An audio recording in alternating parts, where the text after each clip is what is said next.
With the Washington Nationals, our first of 4 tonight here at Turner Field, and Rob Whalen makes his 4th big league appearance here tonight. His first 3 starts, a 1-1 record and a very high ERA.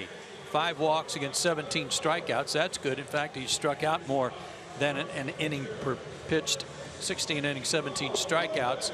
So that all looks good, but part of the problem we go to Ford keys for pitching success. Ford with EcoBoost. Number 1, more contact. He's been kind of pitching away from contact, especially early in the ball game, and this has been one of his keys before. It's the first inning again. 3 innings, 3 first innings, 5 hits, 2 walks, 2 homers, 6 runs. He's got to do a better job of getting off to a good start here tonight against the good hitting Nats. That's a .357 opponent's batting average in that opening inning against Rob Whalen.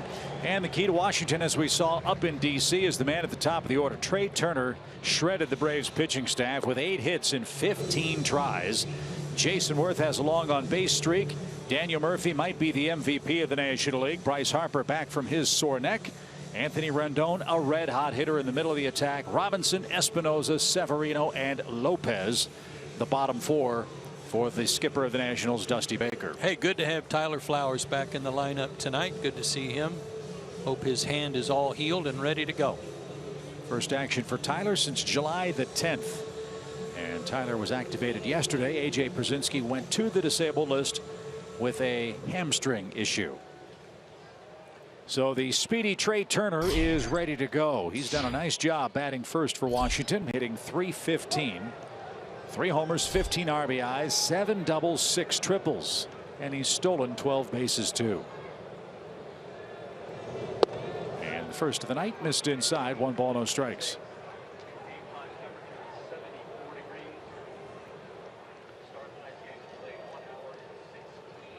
Officially an hour and 16-minute rain delay before first pitch. And Turner rips one straight back and out of play. This is what happened the last time Whalen saw Washington. And it was Trea Turnerville that whole series. Homer and triple his first 2 at bats. Swing and a miss. The point, if I remember correctly, you made was how surprised we were at how able Turner was to turn on up and in fastballs. And he did it that whole series. They tried to pitch him up and in and tie him up, and it didn't always work. He's got great hands in his swing. And you mentioned 6 triples. That's in only like 30 games, I think. Correct.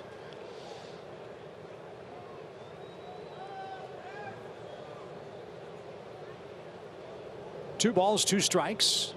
Trea Turner, the Nationals leadoff man and center fielder. And that just missed. Low and away. No swing, says Dan Bellino. Tom Hallion, by the way, has the plate. Phil Cuzzi is at second. And our old pal Adam Kalhamari is the umpire at third.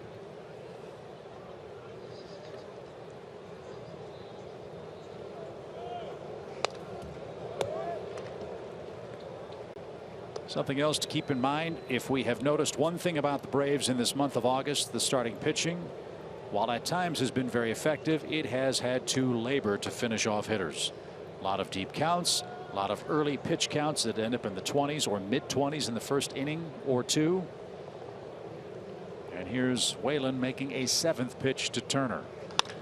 And it's bounced up the middle, and Swanson can't get it. And Turner earns a leadoff single.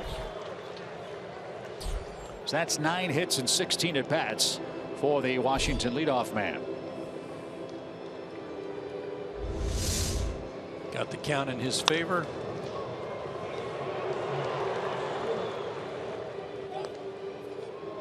And again, very good use of his hands in his swing. His body doesn't react a whole lot. Just takes the barrel to the baseball. So now you have to worry about the speed of Trea Turner at first base, and you have to worry about Jason Worth, who's reached in 45 consecutive games.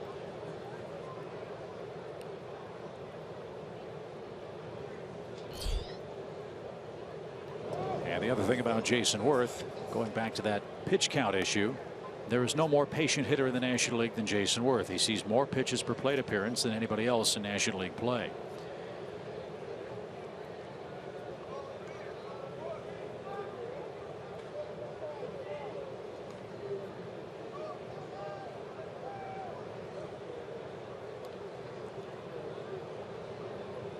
Turner's got a good lead.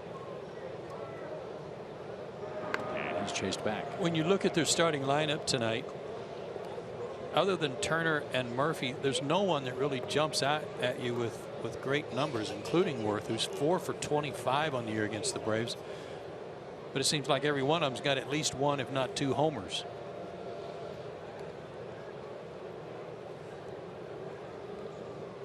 Worth has a long ball against the Braves. He's knocked in 3 runs. And he takes off the plate ball 1. That point you made a minute ago, Chip, is a real good one about deep counts, having to labor to get outs after even getting ahead of hitters. That's been, to me, the problem. 0-2 counts that result in a full count and a walk, or a full count and a base hit, and extra work for the guys. Worth deep in the right hand batter's box. The 1-0 is on strike. And it's even.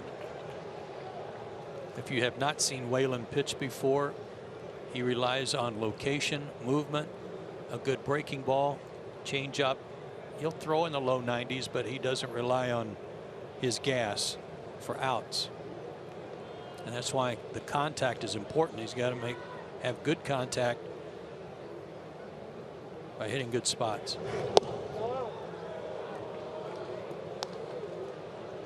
And Rob is missing. I mean, these pitches look close from our angle, but on Fox tracks you can see they're a good 4 or 5 inches off the plate. So not only is he not going to get the call, that's the kind of pitch that's not going to get a swing. Now with a patient hitter like Worth, 2 balls and a strike.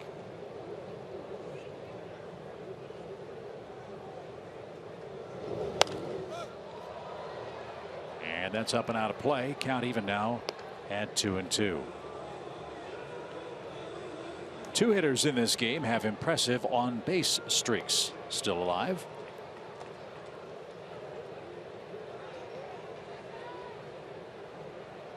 Ender has hit in 26 of those 27 games.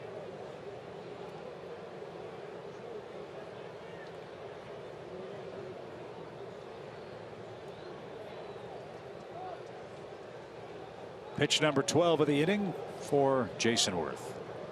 Turner leads at first, and here it is. Runner goes. Pitch low and outside. Flowers' throw is too high and late, and Trey Turner has his 13th stolen base.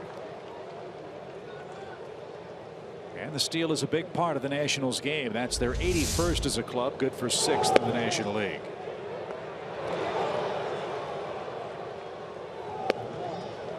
Nice release by Tyler on a tough pitch to throw on.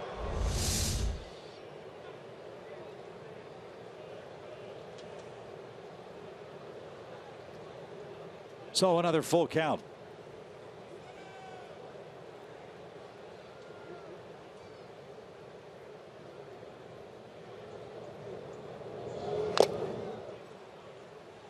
And we'll do it again. Washington's made their way to Atlanta after a series against the Rockies in Denver. They got to town around midnight last night. And even though the Braves and Nationals weren't thrilled with the hour and 16-minute rain delay,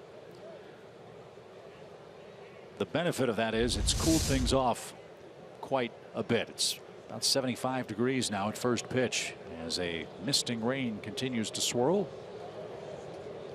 So refreshing for both clubs. Payoff, and Worth didn't get it. A swing and a miss. That was a nice pitch. Full count. Hitter's count. He threw an off-speed breaking ball that was not only well located, slider, but also took enough off of it that Worth was out on his front foot a little bit.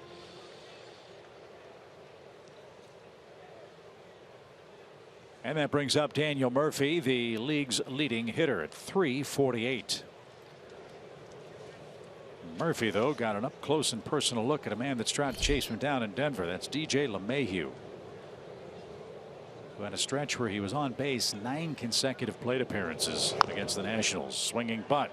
Tough play. Flowers. Wet baseball, but he makes the peg to first. Murphy's retired. Turner to third. And Bryce Harper, the hitter. Let's see if the Braves pitch to him.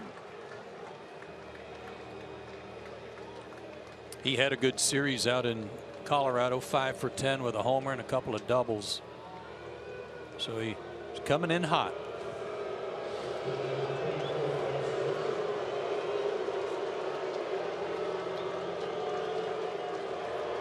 Harper had a fantastic year last season, but the sledding's been tougher in 2016. A .241 average, and for Harper only 188 at the plate since the All-Star break. But Washington's getting such great offensive production from Daniel Murphy and others that Harper's down year has hardly been noticed. Runner at third, 2 outs.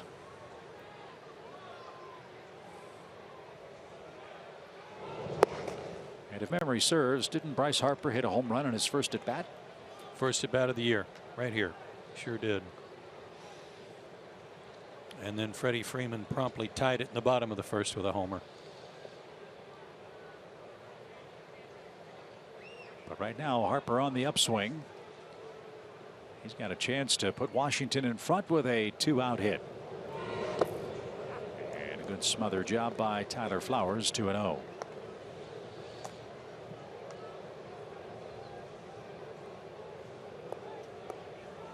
Washington with an 8.5 game lead over the Marlins.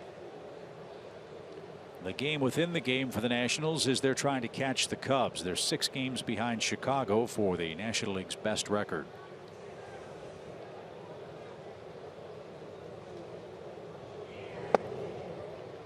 And 3-0.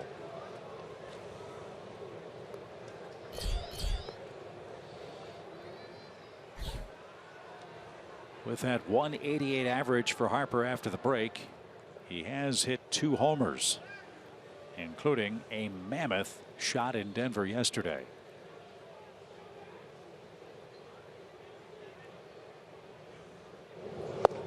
And 4 straight puts Harper at first base. There at the corners for Anthony Rendon.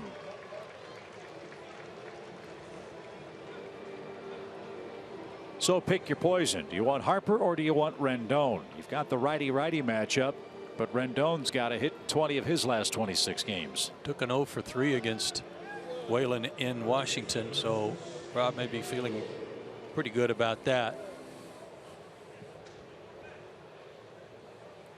But here's another guy the Braves have controlled pretty well. 5 for 31 on the year, but 2 homers.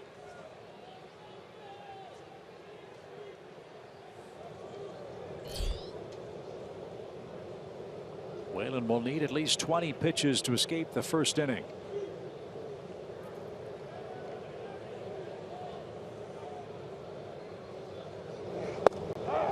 And the knee's a strike. Nice sinker. Got ahead in the count.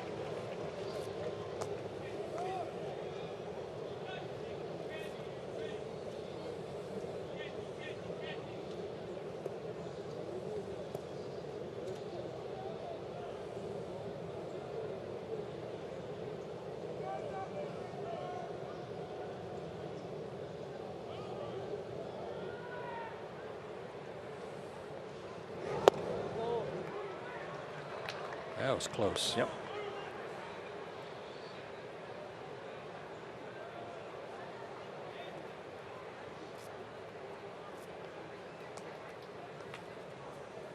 Lopez awaits his fate. He'll be ready to go for the bottom of the first inning for Washington. Whalen's got some work to do. 1st and 3rd.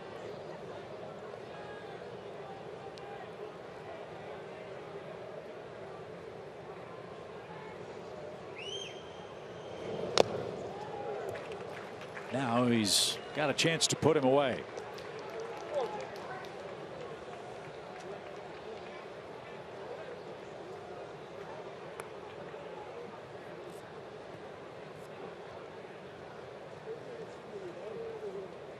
Turner led off with a single. Worth struck out. Murphy bounced out. Harper was intentionally walked. Now Rendon faces a 1-2 pitch.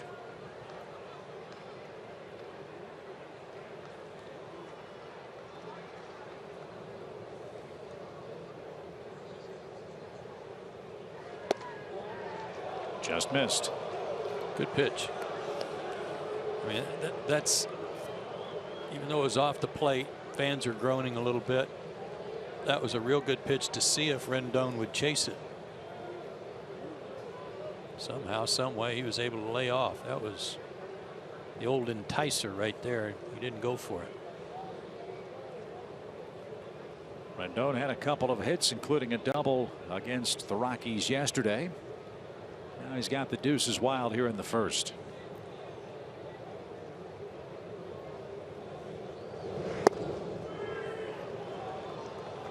Three and two. And about to make that 25th pitch in the first inning. Well, I think it's safe to say both Dusty Baker and Brian Snitker really need their starters to go deep into this game. And Washington coming off the series against the Rockies. Braves had to use their bullpen a lot against the Twins. And now Harper at first will take off with 2 outs, and the payoff is drilled toward left. Kemp on the run to the warning track is going to have room, and he dropped it. Kemp tried to make a one-handed catch, and he dropped the baseball, and 2-run score.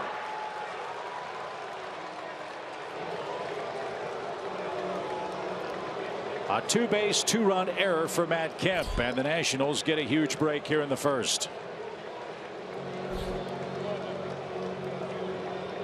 Ow. There was some concern there. Looked like a changeup that he might have hit it out.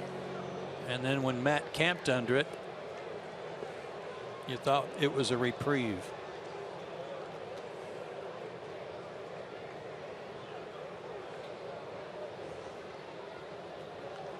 So immediately Tyler Flowers went out and consoled Whalen, said, look, you made a good pitch. Now you got to pick your team up here with Clint Robinson up. 2 gift runs for the Nationals, and Robinson takes a strike. Robinson in for Ryan Zimmerman, who's been out with a wrist problem. Zimmerman is working on a rehab assignment. He went to the DL on August the 6th.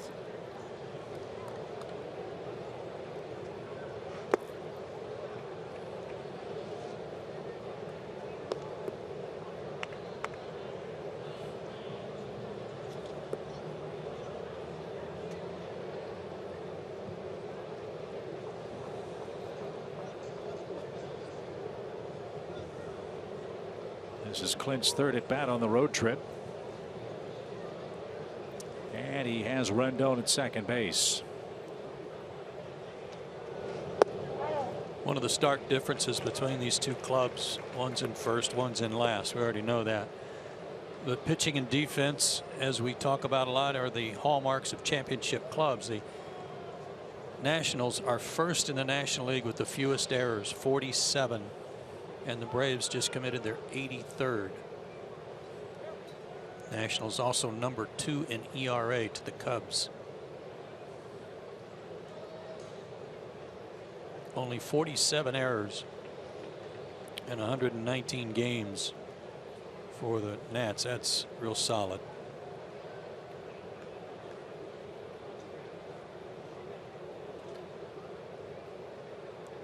One ball, 2 strikes. And a bouncing ball. That is a fair ball. And Freeman will flip to first. And that retires the side. Whalen threw 29 pitches in the first inning. A very costly error puts Washington in front 2-0.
lead in the first inning. Here come the Braves. That's the skipper, Brian Snitker. The Braves are 35-48 since Brian took over for Freddie Gonzalez in mid-May. And the Atlanta offense has some revenge in mind with Reynaldo Lopez back to work for the Nationals. He pitched a great game against the Braves, and that one run was a home run by Freddie Freeman in the first inning. After that, he pitched in and out of some trouble, but only walked 2 in his 7 innings. And he throws hard. 95 to 98 fastball. He had a good curveball that night in Washington. He's also got a changeup.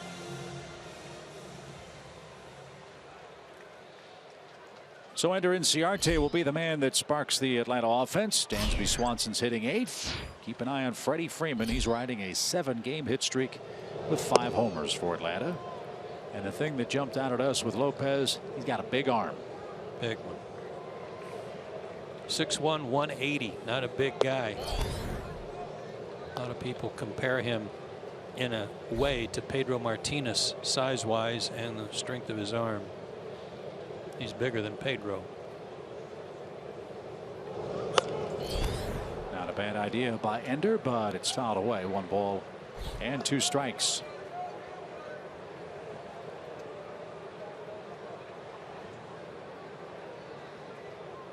Lopez has only made 1 start on the road, only lasted 4 innings, and gave up 3 runs.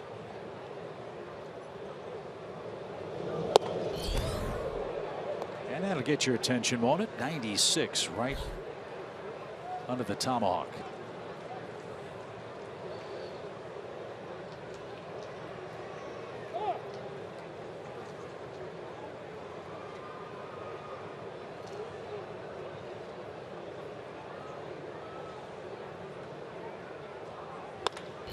Ground ball towards short, and Espinosa with a strong arm makes the play, and Ender Inciarte's retired for the first out.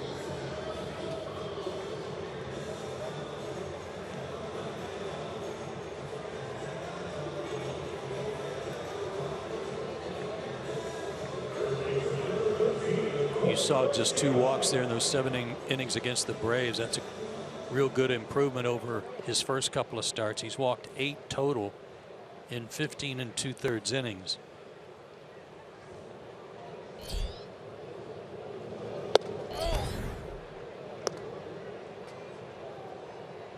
.98 on that pitch. And almost effortless.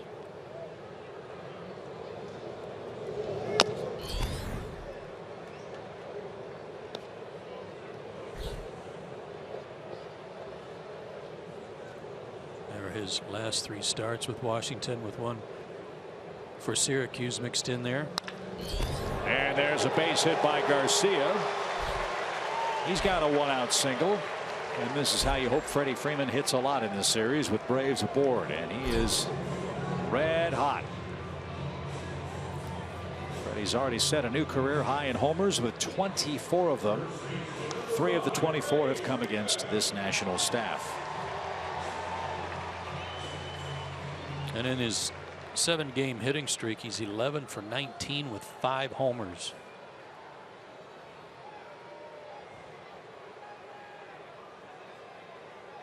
And one of them came against Lopez up in Washington.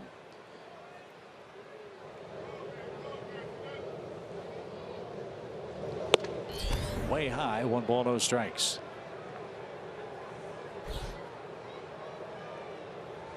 The home run has been a very welcome addition to the Braves offensive repertoire over the last 2 months. They've hit 54 homers in their last 56 games.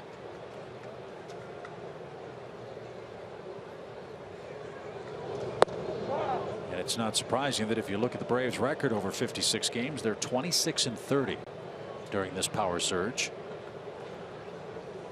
Compare that to the first 64 games where they had 27 home runs as a club. Makes a difference. You can have some instant offense.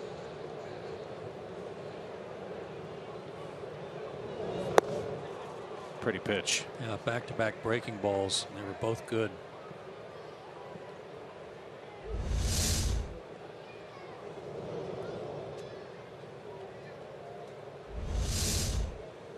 So let's see what Severino has in mind with a 1-2 count for Freddie Freeman. Shift on 3 defenders right side of the infield. Freddie spoiled that.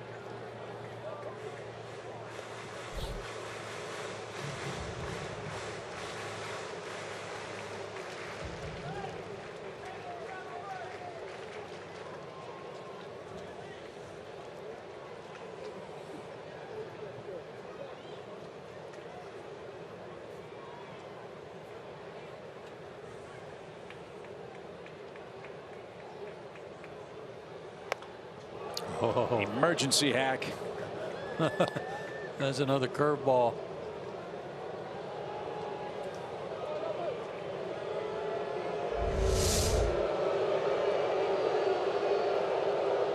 Pick that one right off the ground to stay alive.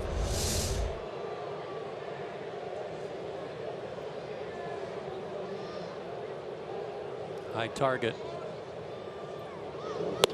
And he got it there. Freddie couldn't catch up.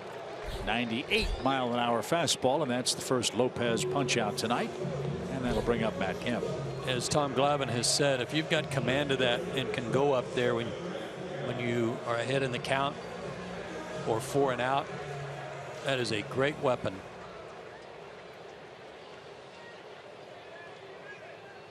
So 16 strikeouts, 8 walks for Lopez in his 16 1/3 innings in the big league so far. And here's Kemp. Matt was 3 for 11 in Washington and didn't get the breaking ball. Strike 1. And he would like to atone for the drop fly ball.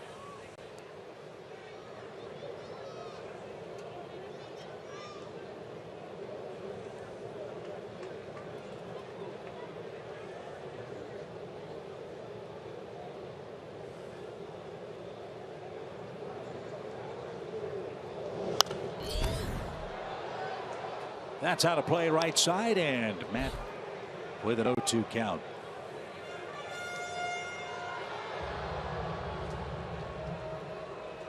Matt's picked up a hit in each of his last 2 games and has hits in 8 of his last 9 starts.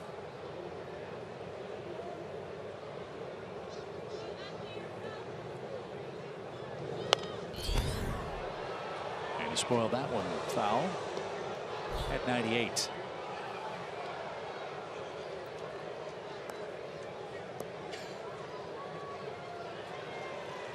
And if you wonder about a drop off in velocity for Lopez, we didn't see much evidence of that over his 7 innings in Washington, did we? No. So you better stay tuned up if you want to hit his heat. Pitch. Nice stop. I think that was one of the things that impressed me about Kyle Gibson last night for the Twins was he was still throwing 93, 94 in the 9th inning. His first big league complete game, part of the big victory for the Twins, who won the last 2 against the Braves.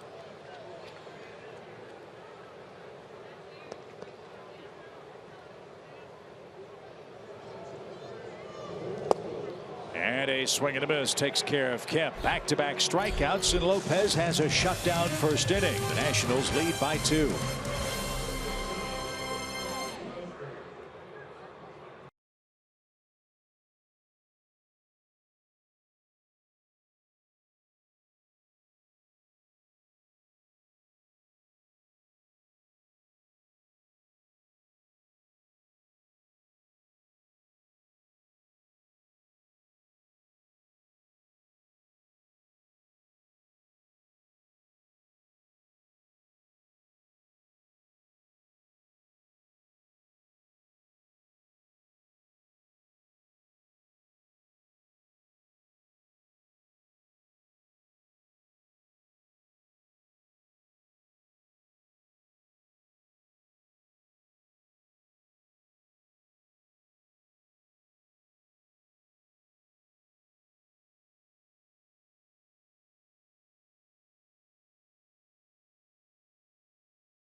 second inning, and I am here with Dansby Swanson's family.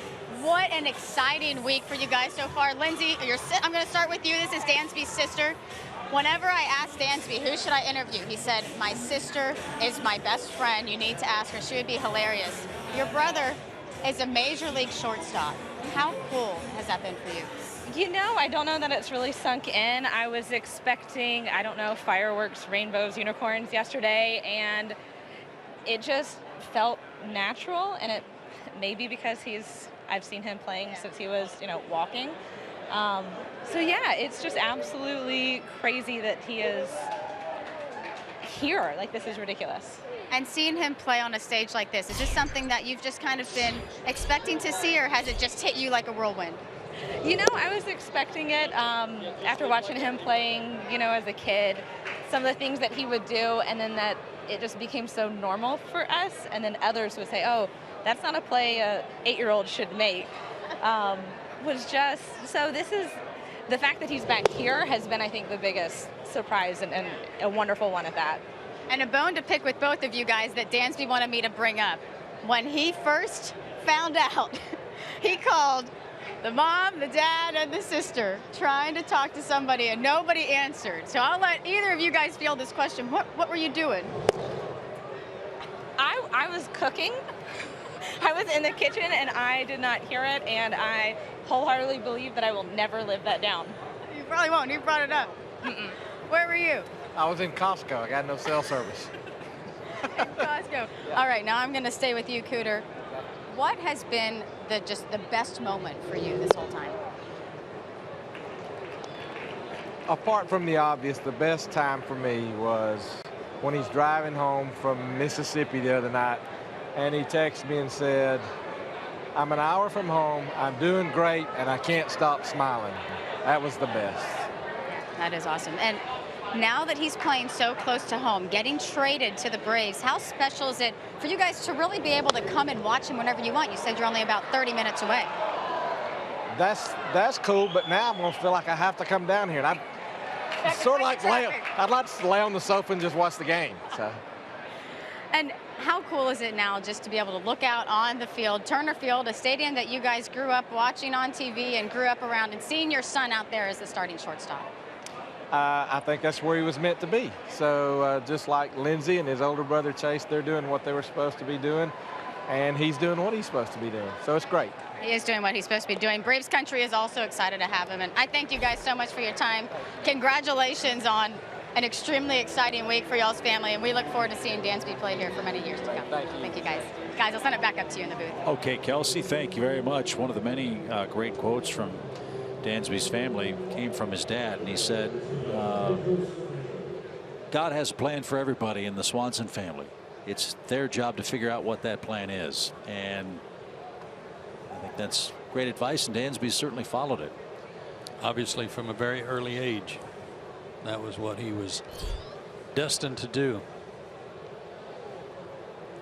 So a leadoff walk for Danny Espinosa.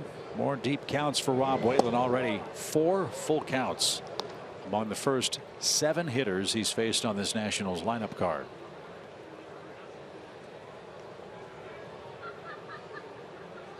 And those deep counts early in the game mean the Braves starters are up around 90, 100 pitches by the 4th or the 5th inning. As a result, it's an amazing number I'll give you after this pitch to Pedro Severino. The last time a Braves starting pitcher worked more than 6 innings, I mean even 6 1/3, July 17th, a month. So that's a lot of relief work for the Braves bullpen. Yeah, that's a crazy stat right there, and one that's real telltale in terms of how well the Braves bullpen had been working in August up until the last couple of days. It's taking its toll. Yeah, that extra work. Well, both of these bullpens are taxed.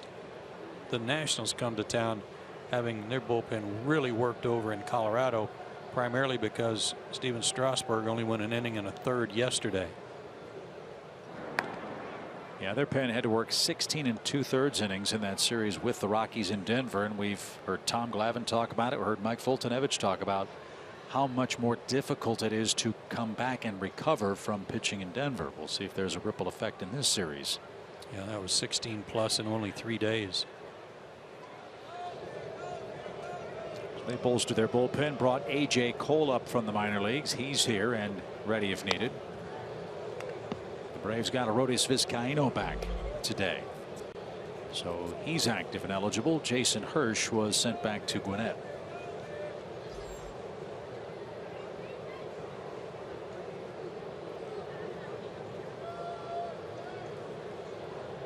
Two gift runs for Dusty Baker in the first inning. A dropped fly ball by Matt Kemp with 2 outs, scored Trey Turner and Bryce Harper. And now the 1-2 pitch for Pedro Severino.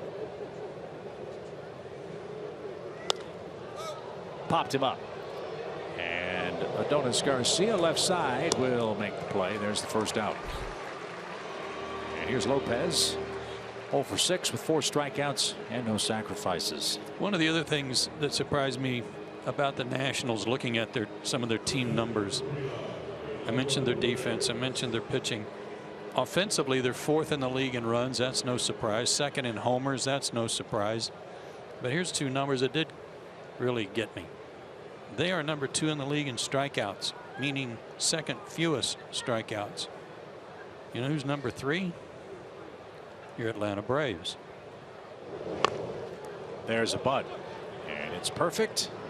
Whalen with throw to first, sacrifice successful, runner at second, 2 outs. And the other stat surprised me. They hit into the fewest double plays of anybody in the National League. That is surprising. So they don't strike out much. They put it in play, and yet they don't hit into double plays. Well, because that guy Murphy hits it out of the ballpark. Yeah. Jason Worth walks a lot, gets on base. Rendon hits a lot of line drives. Well, I think the open question that will all follow over the final 6-7 weeks and into October is this the best Nationals team they've had in the last couple of years? That was a topic of discussion on MLB radio today as Trey Turner bats and takes a strike. If Steven Strasburg pitches like he did in his first 15-16 outings, I think you can make the case that these guys are going to be awfully tough to beat.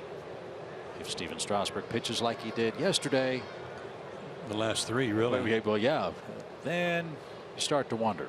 Yeah, if he's fading, that's not going to help. I think what they have that they haven't had is a guy that can depend on to finish ball games when they've got the lead in Melanson. They've had some guys come along and try to be that guy, whether it was Storen or Soriano or Papelbon. Melanson's a guy. That's up and away. 2 balls and a strike. You know, I was talking about their errors, the fewest errors. We were accustomed to seeing Ian Desmond make 25 errors a year himself at shortstop.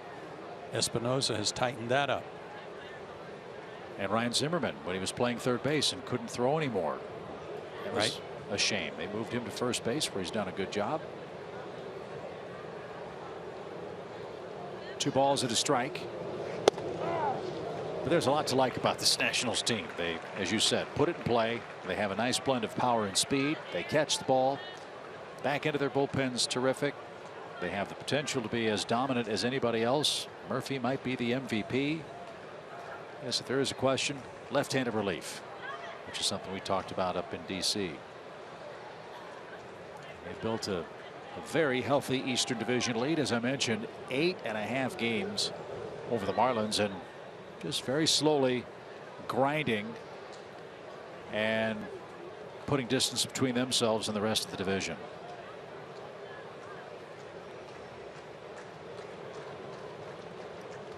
Two balls, 2 strikes.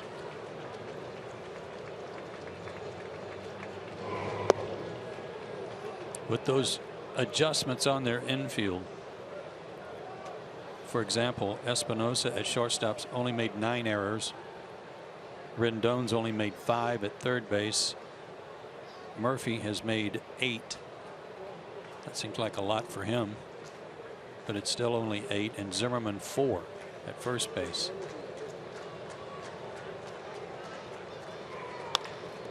Off Whalen's leg, and it ricochets right to Peterson, and Turner hustling down the line is erased by a half step. Rob Whalen's faced 11 hitters. He's had 5 full counts. He trails by 2 unearned runs early.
Lead the Braves 2-0 after 1.5 innings of play. Time for tonight's Cold Hard Facts, brought to you by Clean Crisp Coors Light. As we have talked about, nice to see the power barrage and the runs that have resulted. You know, it doesn't look like a huge improvement from 3.7 to 4.5, but it is.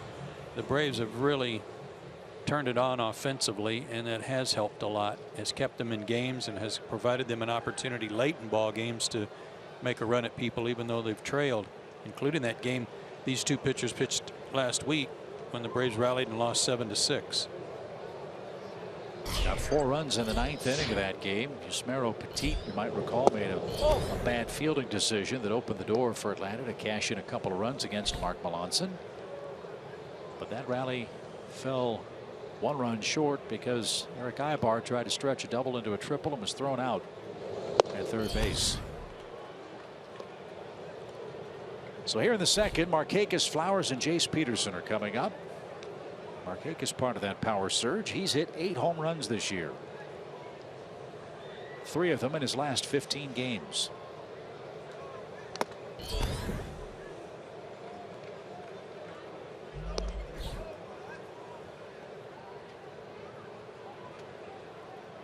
Home run number 8 came here last night against Kyle Gibson of the Twins.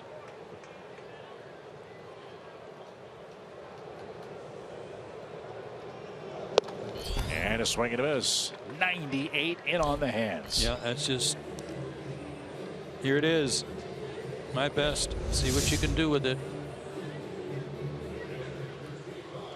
And tells you a lot about what a good live fastball does to hitters, even guys who are swinging the bat well like Nick.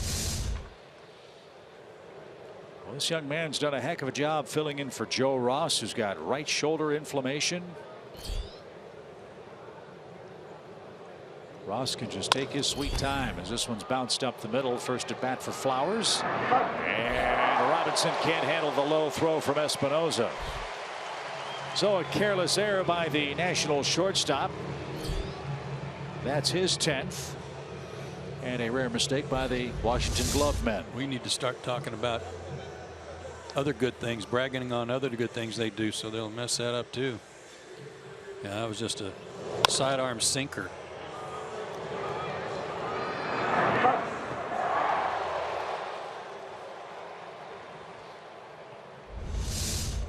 So that brings the tying run to the plate. Jace Peterson.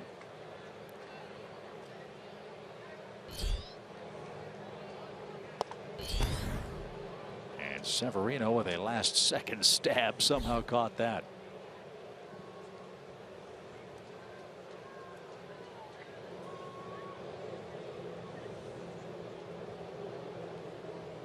Jays hit a homer off Steven Strasburg back in Washington.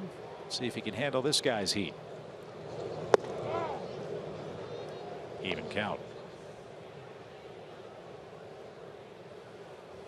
That's a nice compliment, that slow breaking ball at 79 or 80 miles an hour from his high 90s fastball.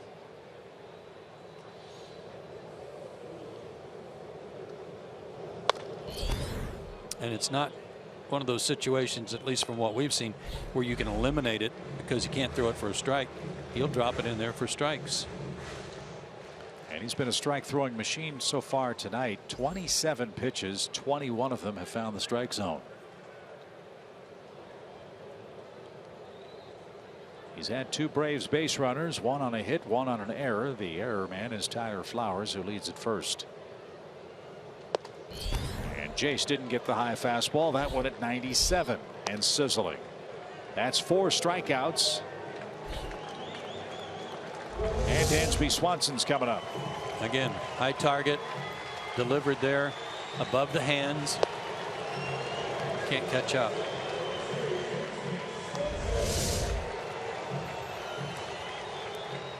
Nice debut for Dansby last night. 2 hits in his first big league game.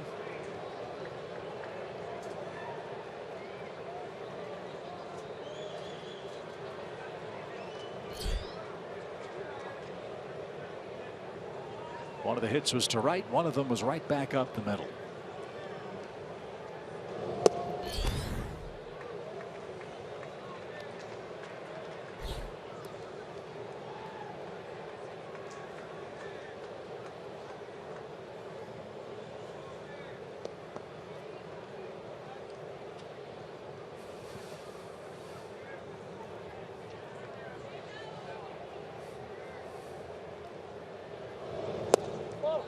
I would imagine there's a little more sense of normalcy for Dansby Swanson today. I would think so. A little more routine.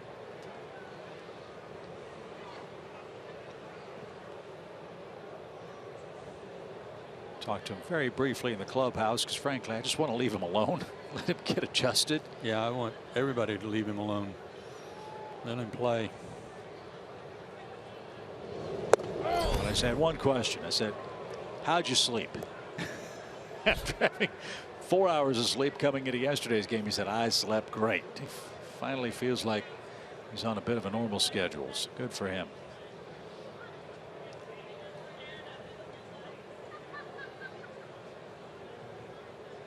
Two balls, 1 strike.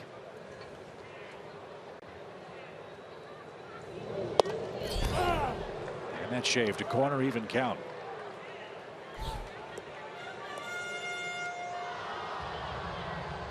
As hard as this guy throws, there's nothing straight, is there? No, unless he wants to throw that 4-seamer up out of the zone. Even then, it looks like it's got a little bit of a Craig Kimbrell hop to it. Deuce is wild for number 2. Dansby Swanson. The pitch is cut out and missed. And that is 5 strikeouts for Lopez, who retires the Braves on 3 strikeouts in the second. Andruw Jones will join us with Washington up 2.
Nationals lead in game 1 of the series with my partner Joe Simpson. Chip Carey with you, and a special guest joins us in the booth. Look at that camera right there. Wave to everybody. It is soon to be Braves Hall of Famer Andruw Jones. Has that sunk in yet? I think when it's mentioned to me in the spring training, early spring training, I got it. But you know, tomorrow's going to be very special. It's going to be a special day. You know, get a chance to go into the Hall of Fame with you know, a handful of players that you know, especially a team that's been in the organization, you know, in the game for so long, and you know, being there with, you know, Hank Aaron, you know, Phil Niekro, Maddox, Chipper, and all these other guys that, you know, you kind of play with them. They're excited. Is it kind of, for lack of a better word, overwhelming to think about those players who have been so great for so long that this organization says, you know what, you belong in that very exclusive club too? Well, I think that's the, you know, the exciting thing about that I think about. You know, I think how successful this organization been for so long. You know, I'm going in with one of the best GMs that the Braves had in history. You know, that say all. You know, he tried to make, you know, put a good team on the field every year that we break camp. So you know, a lot of respect to him to put a team together. You're a big reason that there's that run of pennants up there on the 755 club, because of all your Gold Gloves. Got Worth for the second time, but all your Gold Gloves, all your good play, especially in the outfield. If you had to take a choice, a home run title or a Gold Glove in center field, which one? Well, I wish I could have done them every year. I know you do. But you know, I work so hard. I took a lot of pride in my defense, and I'm sure we talk about this before. You know, I say before, I'm the only one who's going to be out there in center field. You know, if I make a mistake at hitting, I'm looking for my teammates to back me up. But when I'm in the center field, I'm the only one there, so I cannot make mistakes. So took a lot of pride of that, and work hard every year in spring training, and you know, come when the season are with a goal to help my team win. Tom Glavine talked about that a night or two ago, about how hard you worked on your game in center field, and even in batting practice, just working on jumps. And, you know, everything started with, you know, guys that I teach. You know, I told somebody at the radio today, watching Marquis Grissom, you know, going into the minor league, having Gary Pettis, one of our instruction coach in camp, helped me a lot. We work hard on things that we need to work on, and you know, little tips there, and you know, work at it. And, you know, with a God-given talent that he gave me, you know, I achieved my goals. And you were an awfully busy outfielder, because one of your teammates got to play alongside you, and that was Brian Jordan, who's got a microphone downstairs. How many fly balls did you have to save from Brian Jordan in the Atlanta outfield? When I have Brian, we have fun. We communicate very well. I mean, Brian Jordan is a great athlete. Yes, he is. Everybody know that he played football, and he know how to play defense. So it made it kind of a little bit more easier for me, but I still told him to just stay on the line. I got to get. I have to say, man, Andruw is probably one of my favorites I've ever played in the outfield with, and probably one of the all-time greats.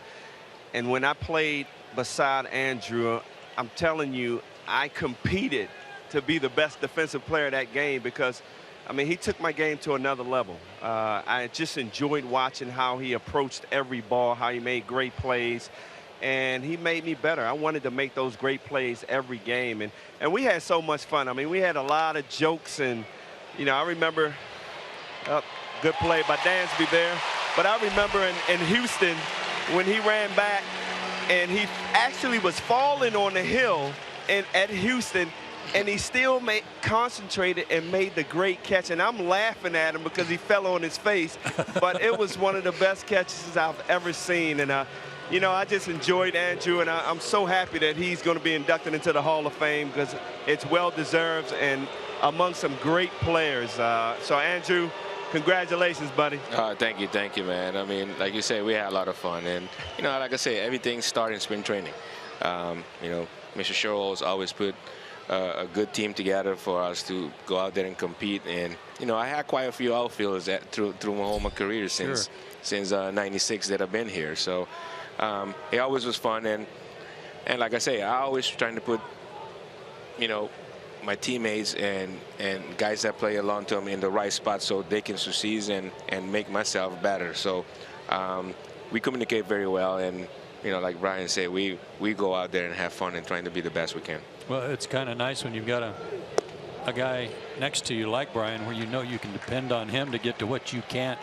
That's not always the case. You've sometimes got to stretch it out a little bit. Hey, we met at the wall plenty of times where I was trying to steal the ball from him, but he's the center fielder. He's the captain out there. So, I got mad at him a couple times, but man.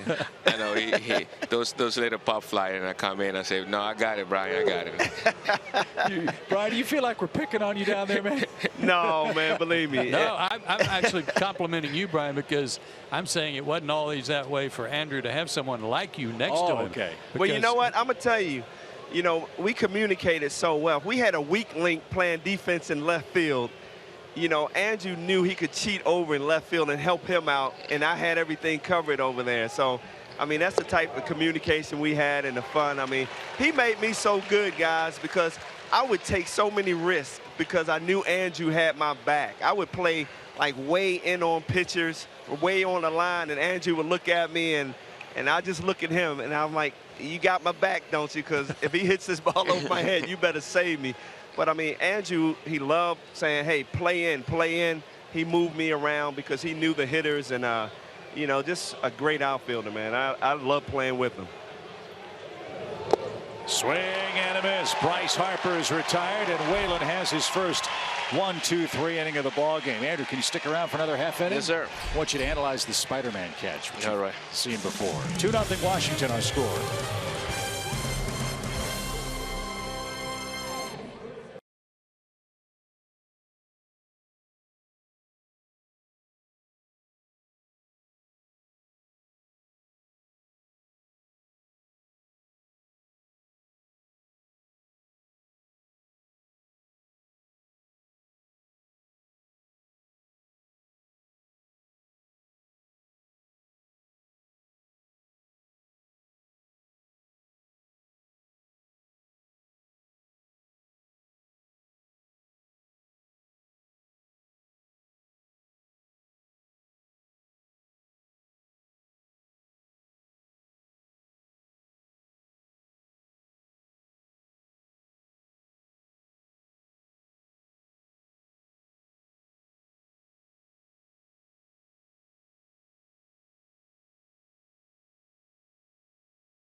Well, besides the obvious talent, the power, the great defense, the thing I remember about Andruw Jones is the million-megawatt smile.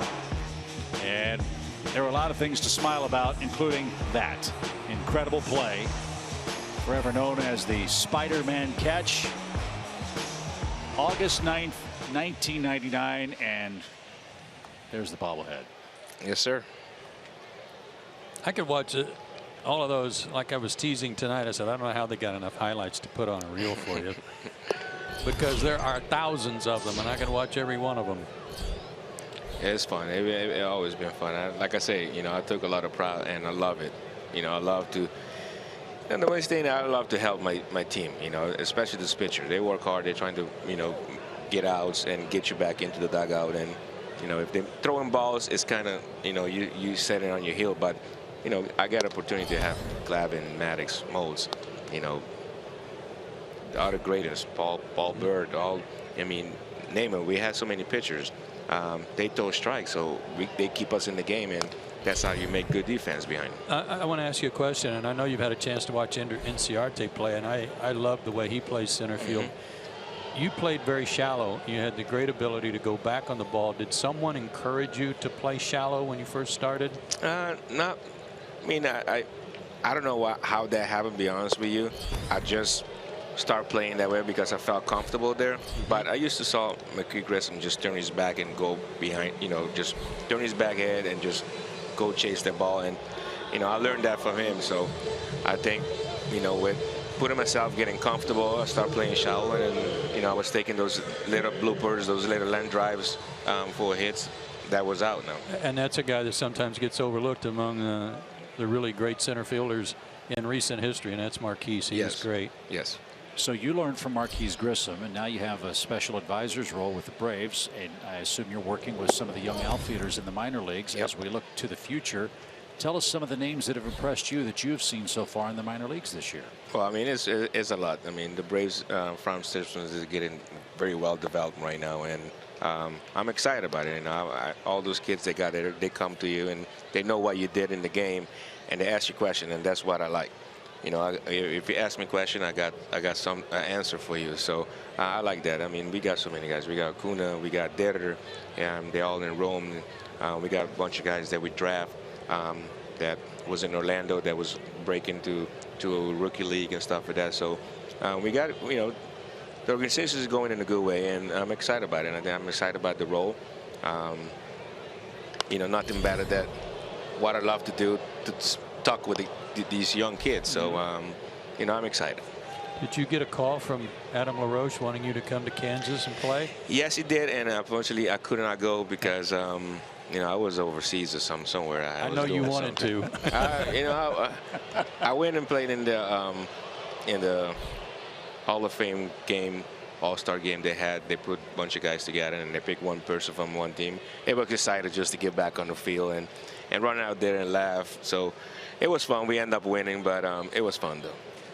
Any thoughts in the future of putting the uniform back on? Would you like to coach? Would you like to manage? Is that something you've thought about? Is that something you want to do? No, I think I'm good right now. I like the advisor.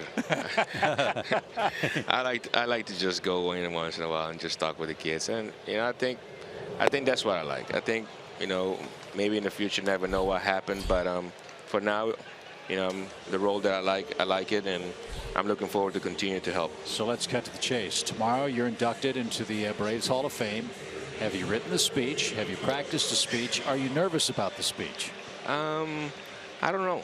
I'll be honest with you. I mean, I was one of those persons that I really was never nervous, just excited and not to make mistake, but we'll see what happens. I got a speech, and it's short and sweet.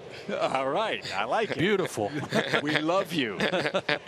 Yeah, I know everybody's got a long day, and, they don't want to be there all day and listen to me tell stories or what I did or what I didn't do. So, it's going to be nice and sweet, and then, have a good day. Got a special suit picked out? I'm going with something Navy, so we'll see. All right. Sounds like a plan. Andrew, congratulations, man. We are so thrilled to see you, and can't wait to see you tomorrow when you take your rightful place in the Braves Hall of Fame. One of the greats of all time, Andrew Jones. It's his bobblehead night, and he's a Braves Hall of Famer. 2-0 our score as we head to the fourth.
A 2-run error in the first inning, the only offense the Nationals have needed. And oh, by the way, Ronaldo Lopez is dealing. He has struck out 8 consecutive men for the Braves, or at least the last 8 outs have come via the strikeout for him.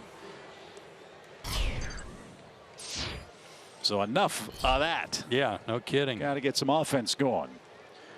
Rob Whalen has retired his last 6 in order, including 2 strikeouts in the 3rd inning. And here in the 4th, he's got Rendon, Robinson, and Espinosa coming up.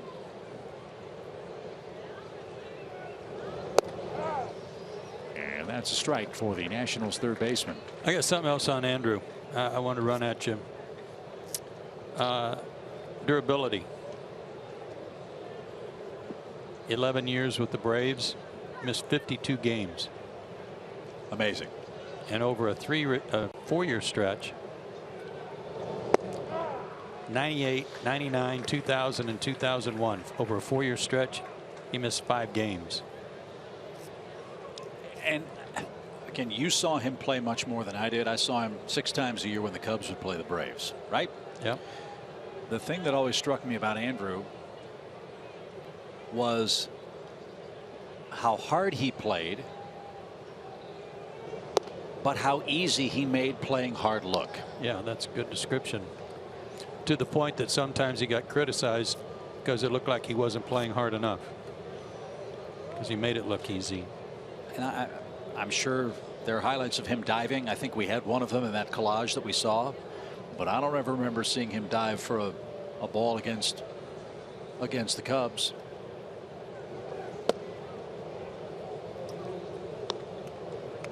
Fearless, ran into walls. Oh yeah, yeah, he had no qualms about crashing into the fence. But the funny part is he rarely had one of those face plant head-on collisions. His timing was such and his instincts were such that it just didn't happen very often. 2-2 pitch. He is popped up. If you ever see a replay, I want to say it was a playoff game at Turner Field where he almost climbed up in the stands over the fence, over the folded seats, you know, from the football that would come out. It was crazy how high he got trying to bring a home run back in the playoffs. 2 balls, 2 strikes. That caught an inside corner, and Whalen's got his 4th strikeout. And frankly, he ought to be in a scoreless game. So he's finding a groove, and he's set down 7 in a row. Good pitch. Good call by Tom Hallion. Tom always lets you know right away. Tom went to the chiropractor this morning, so he was loose for tonight's game. And when he got cracked, he made that exact same sound. Yes, he did. 1 up, 1 down for Robinson. The other cool thing about Andrew, and you I thought asked a great question, where did he learn, or what was his decision-making process of playing so shallowly in the outfield? How many opposing offensive players would absolutely shake their heads in disbelief because they'd hit a ball right on the screws? He'd go on a flat-out sprint, and they're thinking, I've got 2, maybe 3, and it's almost an easy out for Andrew Jones. There were a lot of those coming in, too, where it looked like it would be a nice humpback liner base hit, and he's catching it. As Robinson bats and takes a strike. I'm glad he mentioned Marquise too, because when Grissom was playing for the Expos, he was my favorite player to watch really in the National League outside the Braves. So when the Braves got him, I was ecstatic. I loved watching him play. He too made it look easy. That one's ripped down the line, foul by Clint Robinson. Well, I don't know how much you appreciate that as a former outfielder. I mean, here's Andrew Jones. This is the catch that Tommy said he never thought he would get to. This was to earn Tom's 20th win in this particular season. No way he could have caught that ball. Right? Yeah. And is there anything more satisfying as an outfielder to make a play like that in a meaningful situation? No. It's the best. And he made a ton of them. Swing and a miss. Robinson's down on strikes. This is turning into a strikeout duel. Whalen's got 5 all of a sudden. Number 2 in strikeouts, number 3 in strikeouts, and they're just going down like bowling pins.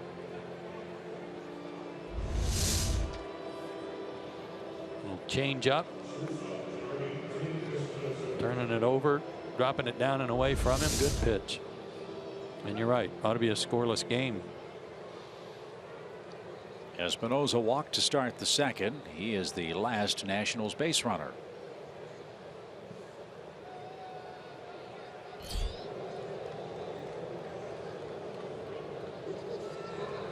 Danny Espinosa and FP Santangelo separated at birth.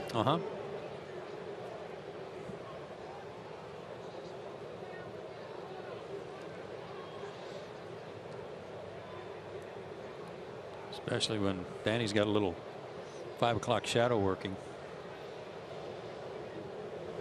Of course, he could shave at 4. I was going to say he has a 5, a 6, and a 7 o'clock shadow. In fact, you look at his. There's FP. You look at Espinosa's biography picture on the scoreboard. He's got the Grizzly Adams beard working. But clean shaven tonight. 1 ball, 1 strike.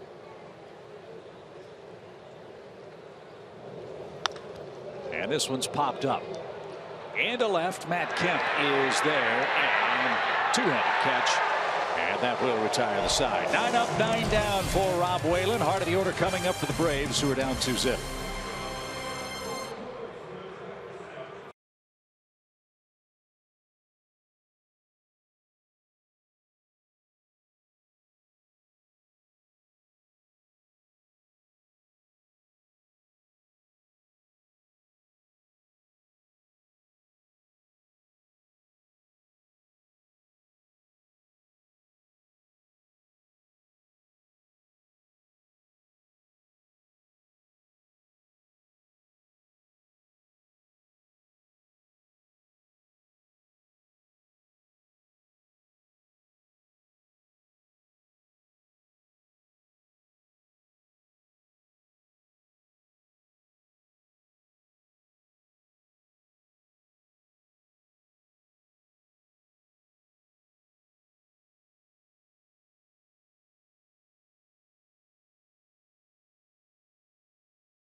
Lopez, the other pitching story tonight for the Nationals. All he has is 8 strikeouts in 3 innings. And they are all consecutive outs, aren't they? Got an error that's mixed in there. 2 strikeouts in the first, struck out the side in the second, struck out the side in the third. Is that correct? Yep. That's 8 straight outs. And the reason that's such a big deal is if you factor that in over 9 innings, he's on pace for 24 strikeouts. It's not a good thing. That's, for a pitcher, it's great, but for your offense, not so good. You're right. So the right guys coming up for Atlanta: Freeman, Kemp, and Markakis. 2-0 Washington. Both runs have scored on an error. Freeman was the first strikeout victim tonight. And an even count. So our thanks to Andruw Jones for joining us. Andruw is one of 2 inductees in the Braves Hall of Fame tomorrow. And you heard Andruw mention who that other very worthy honoree will be. That's John Schuerholz.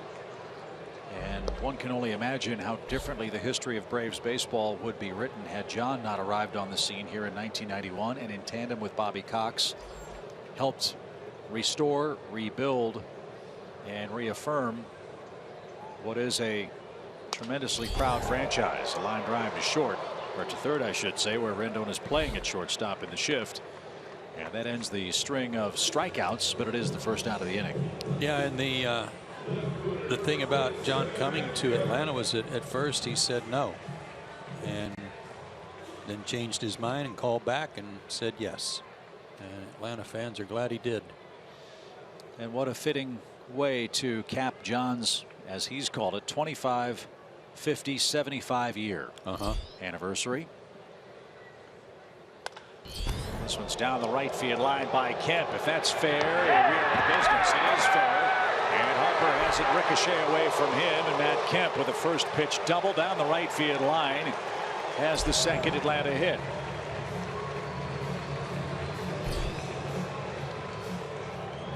Let's not wait to get to 2 strikes.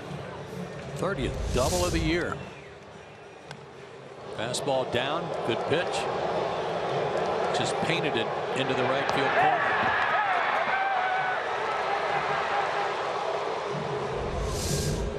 This for John Schuerholz, 25 years with the Braves, 50 years in professional baseball, and he's 75 years young. That's why he calls it the 25, 50, 75 year tour.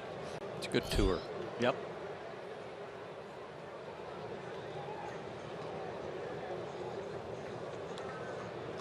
So here's Nick Markakis, 17 RBIs in his last 24 games, 64 in total this year. Let's get one of those 2 runs back right here and make a game of it. 2-0. Nationals have the lead. And that one got away from Severino. He can't find it. And Kemp is going to stand at third base. That's passed ball. That was a high heater that turned into popcorn.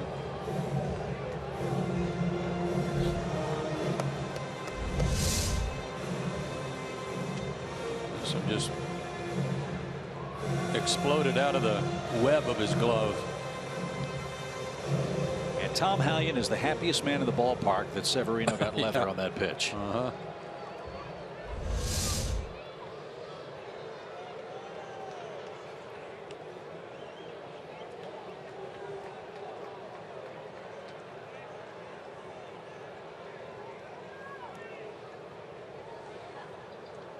One ball, no strikes for Nick.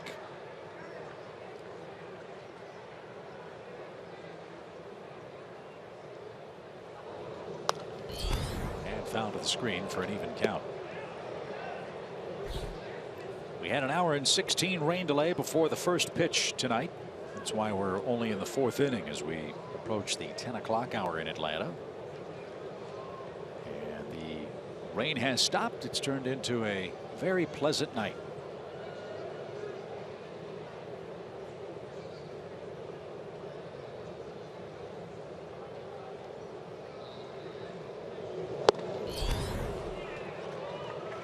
This guy's nasty. He is throwing hard. He is throwing hard in the zone and not just in one place in the strike zone. He's hitting some spots.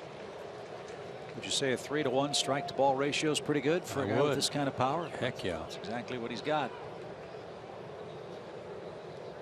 42 strikes, 14 balls. And the 1-2 pitch is flared towards center. Turner broke back. Now he comes charging in. Kemp's going to try. Here comes the throw to the plate. It's going to be late. Severino handles in front of the dish. Markakis with a sacrifice fly. And the Braves cash in a double, a passed ball, and a sacrifice to center. And that cuts the Nationals lead in half. Boy, that was a must at bat for Nick, falling behind in the count and then figuring out a way to get that run in from third. Good job. RBI number 65.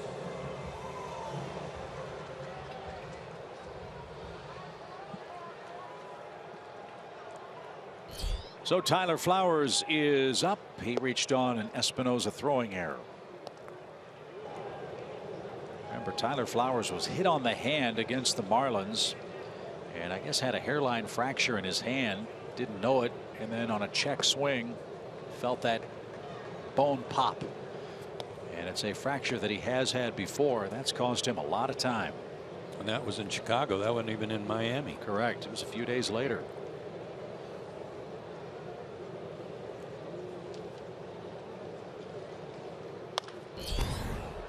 That's line foul. Had some good at bats though in his rehab assignments. 3 for 13.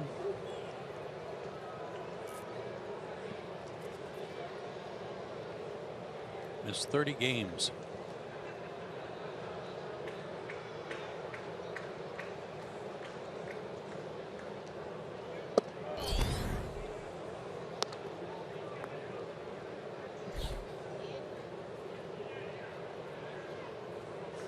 Two balls, two strikes.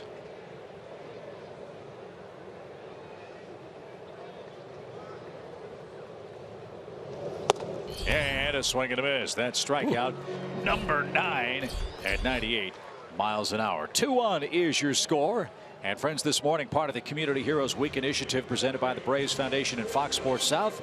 Braves players and coaches met with Zach Leitz to put together backpacks for the homeless and deliver them to the Salvation Army. Zach's a junior at UGA and the founder of the Backpack Project, which aims to ease the burden of homelessness. Coming up, Zach will be recognized for his inspiring work as tonight's Community Heroes Week honoree.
Here at the University of Georgia and the founder of the Backpack Project. Zach began his freshman year at UGA and was troubled by the size of the homeless population in Athens, and he established the Backpack Project, whose mission is to ease the burden of homelessness by making backpacks filled with food, clothes, toiletries, and distributing them to the homeless. Zach's now a junior at UGA. His foundation has given away more than 450 backpacks. And today, Braves players Matt Kemp, Chase Darno, Mauricio Cabrera, Jose Ramirez, Joel De La Cruz, Bowen Stacy Porter, and our own Kelsey Wingert met Zach at Turner Field to help him put together the backpacks for those homeless friends. And after packing the backpacks, Zach and the players took the Fox Sports South Fan Express bus over to the Salvation Army to hand them out. Zach was nominated by his dad, Barry Leitz, and I'm sure he's an extremely proud papa tonight. He should be. He should be. What a great thing that he has done on his own, taking it upon himself to get this started, and with the help of the players, but especially today the donation from the Braves Foundation that'll help perpetuate what he's already started. That's great. Pedro Severino will lead off for Washington here in the 5th inning. Whalen's retired 9 straight. And as an aside, I'm really proud of the Braves players and our colleagues at Fox Sports South for being a part of this Community Heroes Week. It's a new venture that has been started by the Braves. It has been incredibly touching for those of us who've participated and been able to help in our very small way. We've met some incredibly inspirational people, and a lot of tears of joy in that group tonight for the Leitz family. And this Community Heroes Week, I think, is going to get bigger and better every year. So a tip of the cap for the Braves, the players, and most of all, those terrific people who make it possible. Severino has a leadoff double, and that'll bring up Lopez. With nobody out here in the Nationals' fifth, Whalen back to the stretch for the first time since the second inning. He threw a good breaking ball and got a called strike, and he tried it again, but he left it right in the middle of the plate. Didn't have a good tilt to it. And Severino, who hit a homer in Colorado while they were there, his only at bat there, delivers a leadoff double. See if Lopez can move him over, if the Braves can prevent it. Freddie's way in at first. There's the bunt. And who wants it? It'll be Whalen, and another successful sacrifice. Lopez is doing everything very well tonight. And the Nationals have another runner in scoring position, this time 90 feet away, and only one out.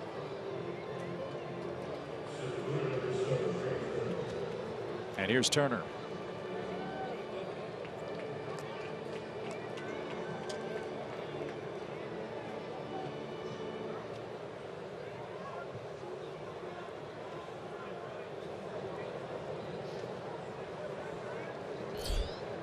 Infield comes in.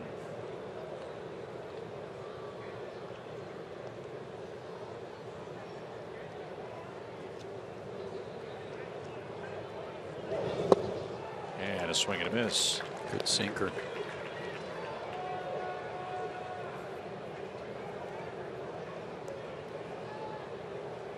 Turner just turned 23 at the end of June. Came to the Nationals with Joe Ross in the Steven Souza, Will Myers deal that involved the Rays and the Padres. Turner played in 27 games last year, hit .225.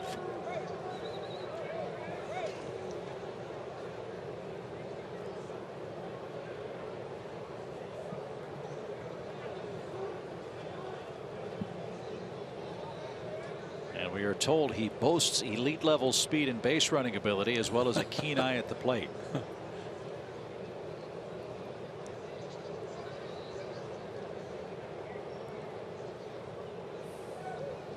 Swing and a miss. Another good sinker.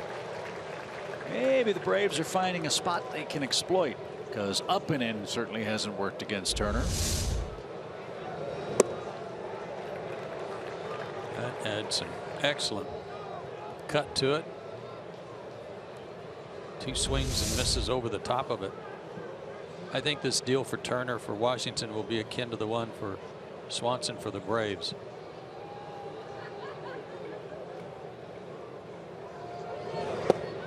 Yeah, he is a shortstop by trade. He can play second. He can certainly play center, and we're told that there's no drop off in his defense as he's moved around the diamond.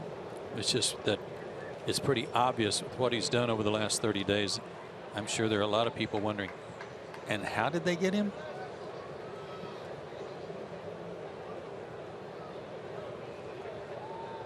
Terrific deal by Mike Rizzo, the Nationals GM. 2 balls, 2 strikes.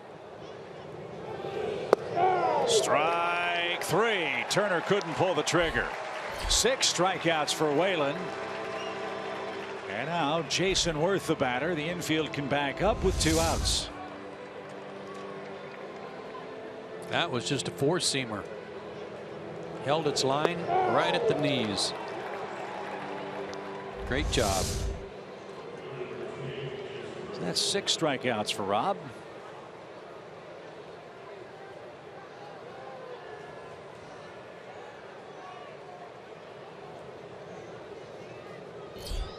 And here's Worth. Worth has struck out twice. Again, a 45-game on base streak is alive, or is on the line tonight.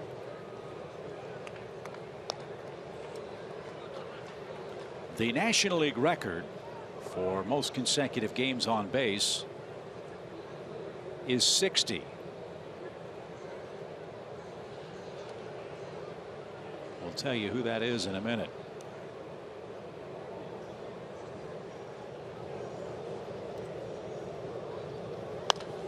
Pop fly out of play. That record is held by George Van Haltren, who played Major League Baseball about 120 years ago. And you're asking, who in the heck is George Van Haltren, right? This man had an unbelievable Major League career.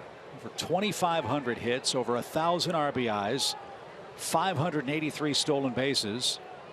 He's the only player with 5,000 or more big league at bats and a lifetime average over 314 and not in the Hall of Fame.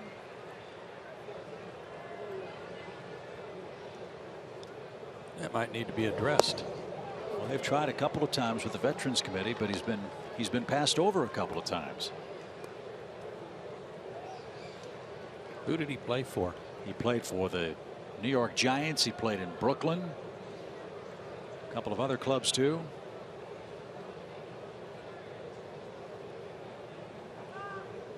Two balls and a strike. That caught an inside corner. 2-2. He was an outfielder and a pitcher back in the day. And Bill James has gone so far as to say that in the era in which he played, he was one of the best outfielders in professional baseball. And he had a snazzy mustache too. Well, they need to keep throwing his name to the Veterans Committee. Those kind of numbers. Sad he's been overlooked. Wouldn't you love to go back and watch the game played in that era? Turn of the 20th century.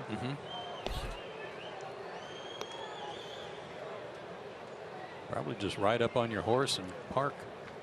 Right. No fence.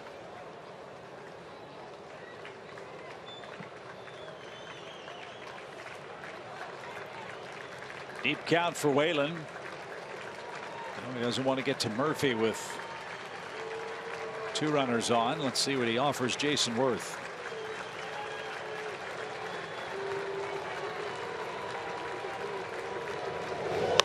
Line down the left field line. Fair ball. It's a 3-1 game. Jason Worth with a 2-out double. His 25th of the year, and the Nationals get the Braves run right back. And Worth now 46 in a row on base for the Nationals. He struck him out twice, and in the first inning he did it on a breaking ball, on a 3-2 breaking ball. He shook off a fastball from Tyler Flowers and wanted to go back to that breaking ball again, but again left it up and out over the plate, just like he did to Severino.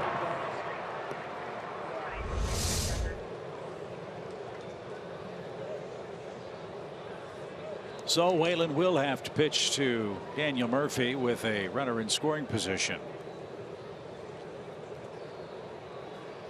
Murphy having a fantastic first season with the Nationals. They signed him to a 3-year deal, and they knew he was a good player. We all knew Daniel Murphy was a good player with the postseason, but I don't think anybody imagined he'd put up those kinds of numbers this season for the Nationals. He was not their first choice. Dusty Baker was not their first choice as manager.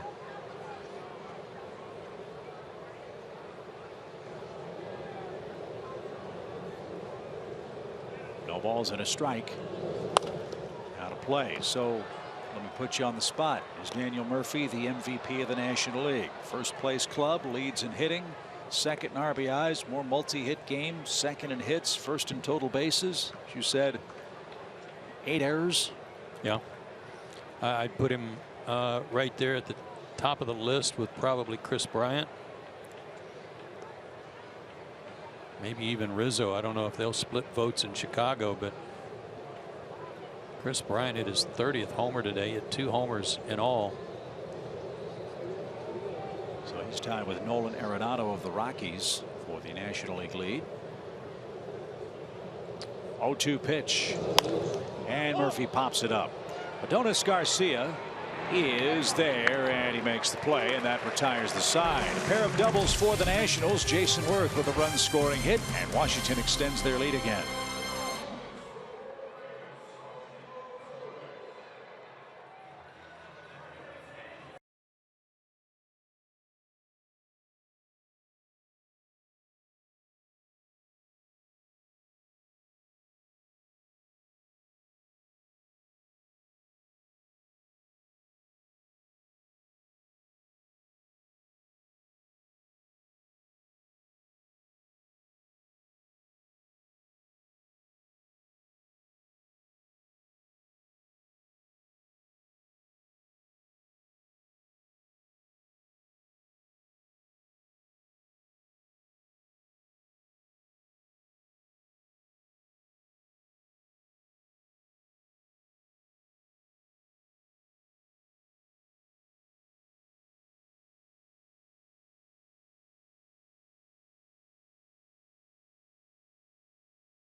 5th inning, and it's time for your Xfinity game break. So we'll get you up to Baltimore for the home run derby between the Orioles and the Astros. Plenty of home runs to choose from tonight. Mark Trumbo, 3-run home run. J.J. Hardy, 2-run shot. Hardy again with a solo shot. Manny Machado with 3-run home run. Chris Davis, solo shot, and Chris Davis with another mammoth home run. I think they stole all of the home runs from the rest of the league tonight. The final, the Orioles take that one 13-5. Thank you, Kelsey. Baltimore needed that win. The Orioles had lost 6 of their last 10 games.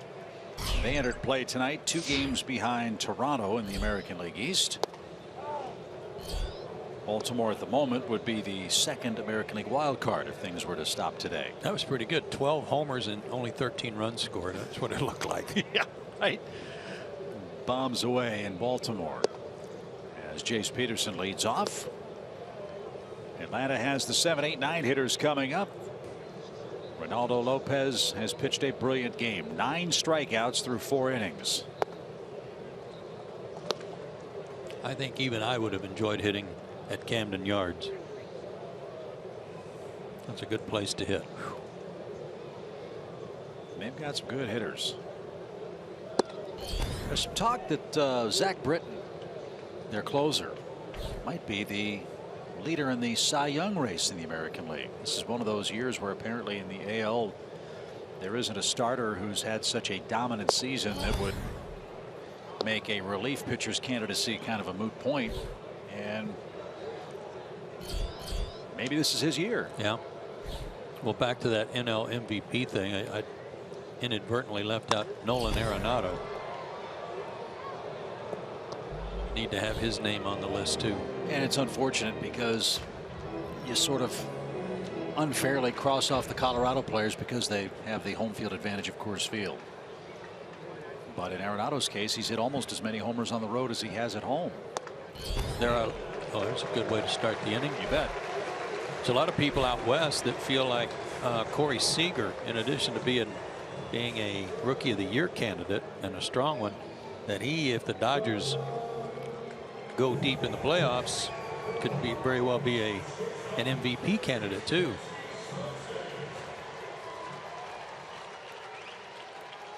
Yeah, Seager hitting .309, 21 homers, 56 RBIs, 41 multi-hit games. Leads all National League rookies in hits, total bases, doubles. Good player. Here's Dansby Swanson, second at bat of the night. He struck out his first time.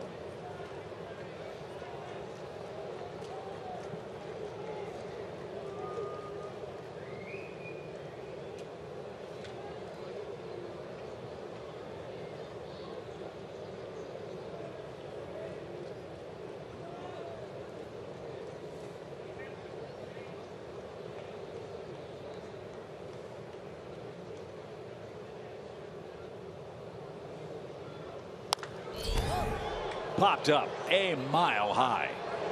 And Murphy at second. Puts the squeeze on that.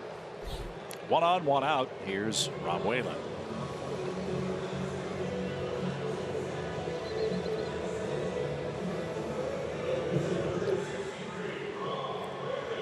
See if he can get a bunt down against this 97, 98 mile an hour gas.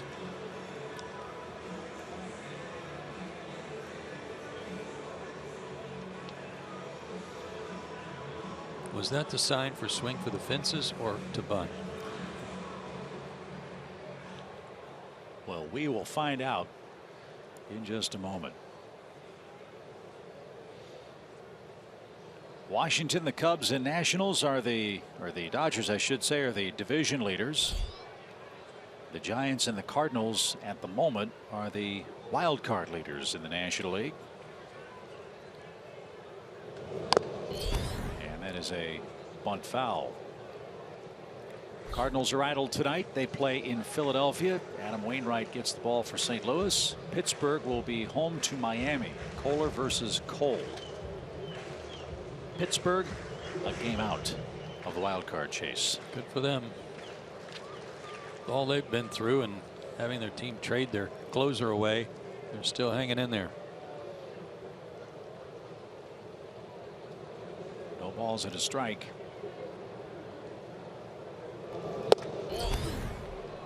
Rob didn't get it. 0-2. Keep in mind the Pirates play the Brewers and Reds 18 of their last 44 games. Milwaukee and Cincinnati are on average 25 games out of first place.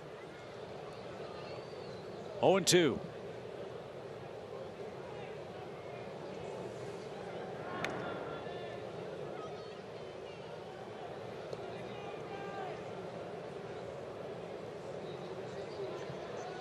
Game 2 here tomorrow night. First pitch 7:35. Tanner Roark, who is 5-1 lifetime as a starter against the Braves, as Whalen can't get the bunt down, 2 away, is expected to face Julio Teheran. Be great to have Julio back from his side injury, and a long start by Julio Teheran would be just what the doctor ordered. So with 2 outs, Ender Inciarte's up. He's our Academy Sports and Outdoors leaderboard subject. Most hits. We talked about his great run of consecutive games reaching base, which is 27, and that's in jeopardy tonight. He's 0 for 2, but a lot of it coming from hits, 43. And when you're only 9 hits behind Jose Altuve in any hitting category, that's very nice. Yeah, Altuve got to 1,000 hits earlier in the week. The fastest Astro ever to get to 1,000 hits. Think of all the great hitters they've had in that franchise's history.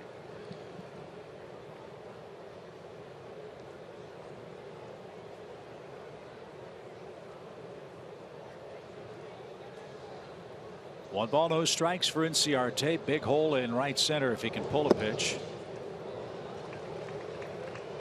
Now 2-0. In the long and heralded career of Reynaldo Lopez, he has set a career high with 10 strikeouts. His previous career high was 9. That was set way back like 2 starts ago. Popped up, and Espinoza is going to drift out. We can make him feel real bad right now. You know how? He's only 10 strikeouts away from a Nationals team high of 20 set by Max Scherzer.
We head to the 6th inning as we count down the final games here at Turner Field. Andruw Jones, who was our guest earlier tonight in the booth, will peel off the number 2. 21 home games remaining here at the TED. That poor young lady needed some help. They didn't have a booster chair for her. She had to hop to help Andruw pull the number down. And that's our Toyota key play. Can't wait for Andrew's speech tomorrow. That'll be It's always one of the highlights of the year, the Braves Hall of Fame inductions. Short and sweet, he said.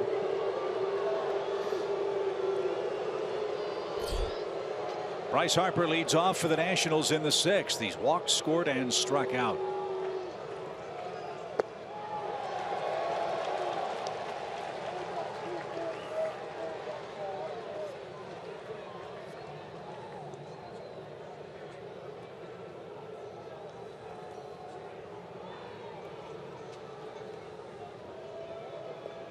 Scary thing about Bryce Harper, even though he's having a rough second half, he's liable to explode at any moment.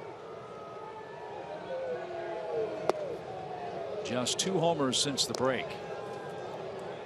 15 hits in 81 at bats. Missed a lot of time with a sore neck, which is what the Nationals described it. Some rumors that it was a shoulder problem.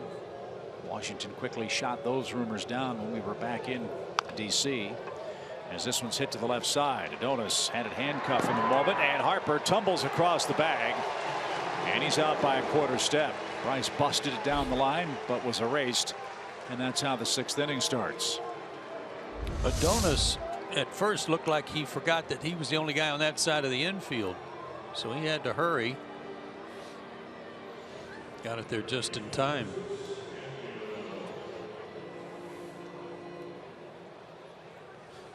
You want something else on Andrew? Yeah. 1998, which was his second full year. He only missed 3 games that year, by the way. 31 homers, 90 driven in, scored 89 runs, hit .271. Stole 27 bases out of 31 tries and had 20 assists. Wow. It's always dangerous to compare eras, and Andrew did, I'm sure, just fine when it came to his compensation packages. Yeah. Could you imagine what a player with those kinds of numbers would get on the open market in today's economic climate in the game? With all due respect to Yoenis Cespedes or Jason Hayward or Bryce Harper. Well, there's another guy going in the Hall of Fame tomorrow for the Braves that would make darn sure that that was all under control. Yes. Rio pitch. The man you affectionately say got you into the broadcasting business, right? He did indeed. I'll remind him of it tomorrow. And of course, John Schuerholz. I'm sure we will have plenty of highlights, sound bites from the Braves Hall of Fame ceremonies tomorrow. As Anthony Rendon awaits a 3-1 pitch. And Rob Whalen, after a 29 pitch first inning, looks like a totally different man. He's done a nice job, just like he did in his first major league start, where he had that horrible first inning and then settled in.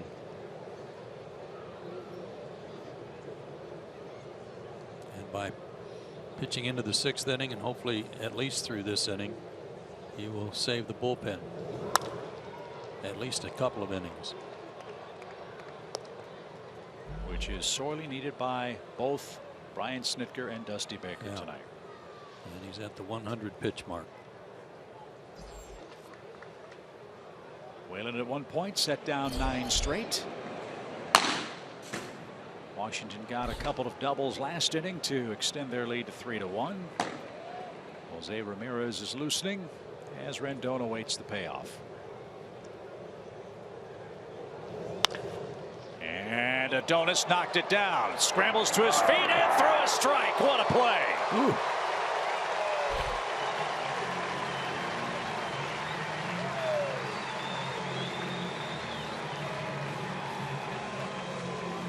That saved a double.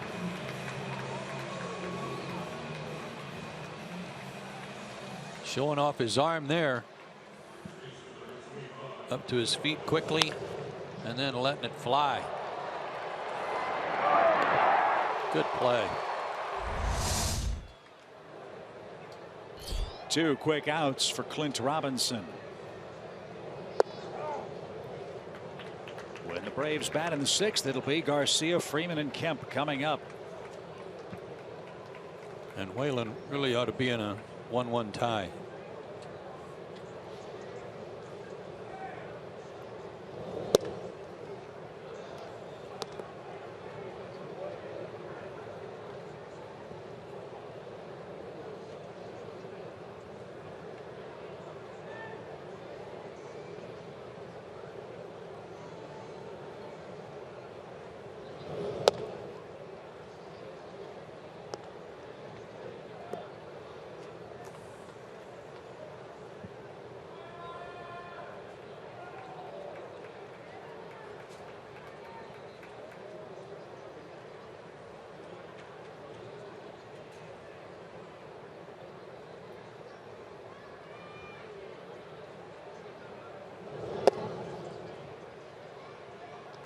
Don't lose him.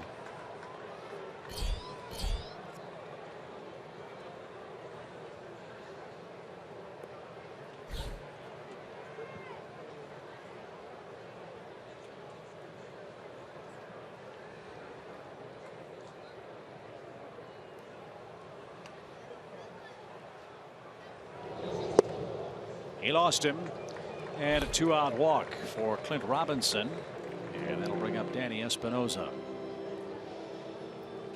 Something Brian Snitker has talked about a lot is part of the learning process for this young staff is teaching them how to get through a lineup 3 times.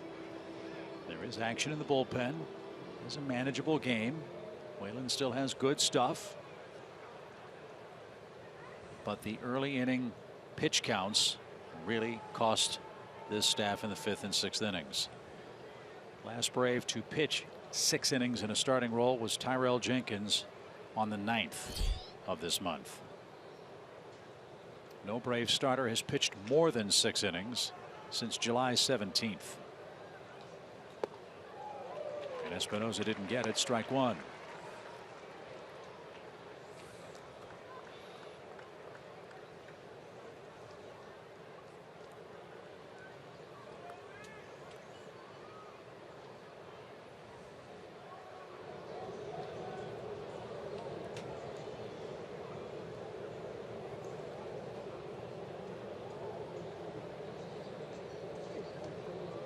Espinosa's walked and flied out.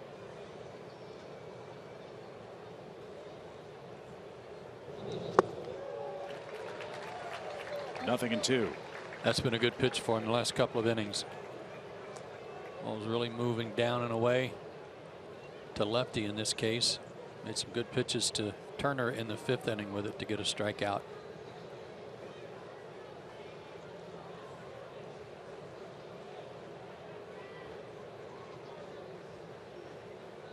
Adonis Garcia's play a big one in this inning. Otherwise there'd be 2 on with 1 out. Now the 0-2 for the National shortstop. And a little roller is foul. We'll do it again. Phillies won tonight, beat the Dodgers 5-4. Cubs rolled again over Milwaukee 9-6. Reds beat Miami and Jose Fernandez. That's a 5-4 Reds victory. Arizona leads the Padres early 1-0. Mets and Giants scoreless out in San Francisco.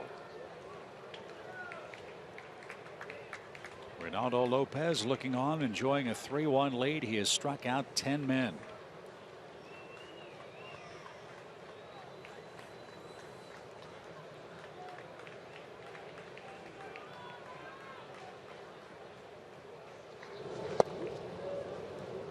One and 2.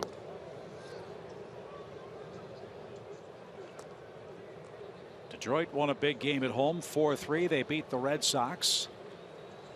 Cleveland beat the White Sox 5-4. Kelsey told you about Baltimore's drubbing of Houston 13-5. Seattle's winning in LA 1-0 over the Angels first inning. Watch out for the Mariners. 1 ball 2 strikes.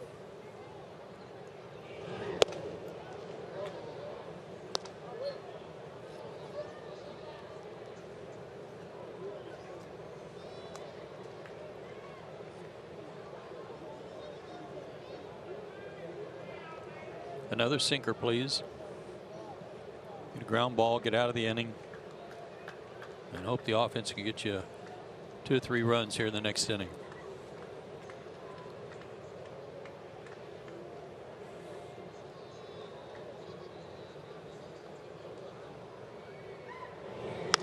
There's the sinker, ground ball to second, and the throw to first gets Whalen through 6 innings. El Gato, Adonis Garcia, like a pussycat playing with a ball of yarn.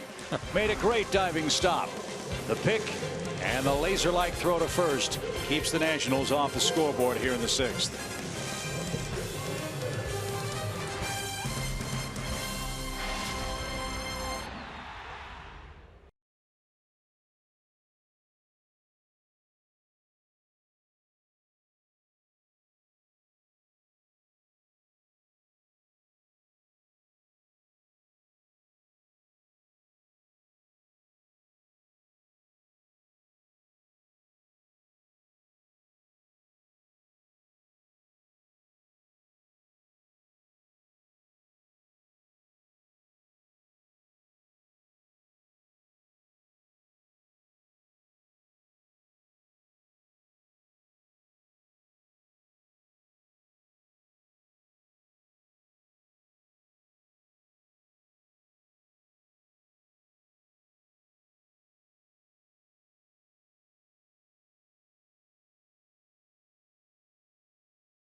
Indescribably good play.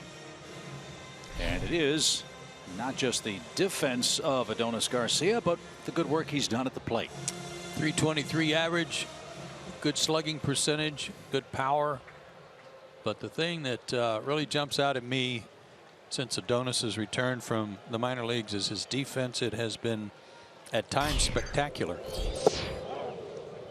Yeah, Adonis has 16 errors, but if memory serves, it was 7 or 8 of them came in the first month of the year.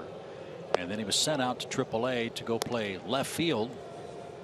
He's come back, hasn't played a single out in left, and has made 7 or 8 errors since. Espinosa drifts back and makes the play for the first out of the 6th inning. I thought that was in there.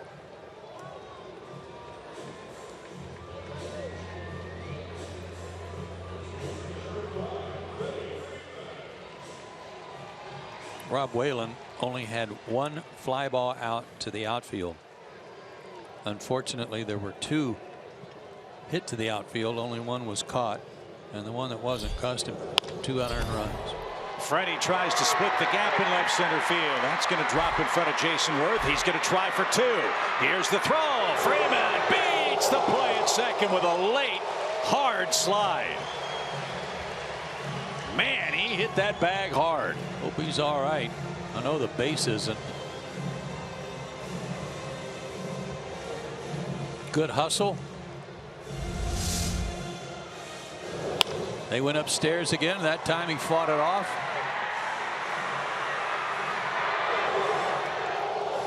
Man, he hit that bag hard.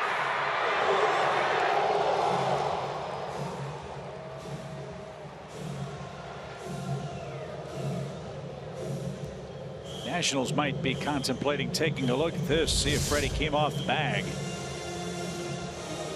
Chris Spire is the Washington bench coach. Was the tag on Freeman after the collision at the bag?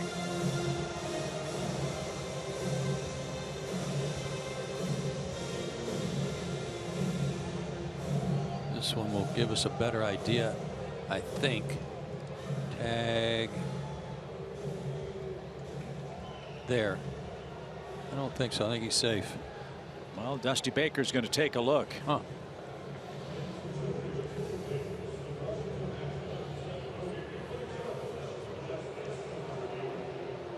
I don't think there's enough even to remotely think about overturning it.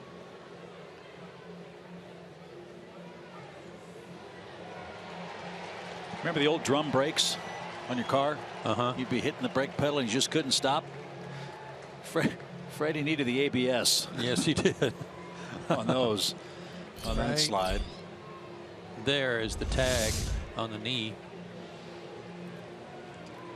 Well, again, as is so important to remember, the call on the field so often takes precedence. The call was safe at second. Dusty Baker's going to roll the dice here with Kemp coming up representing the tying run.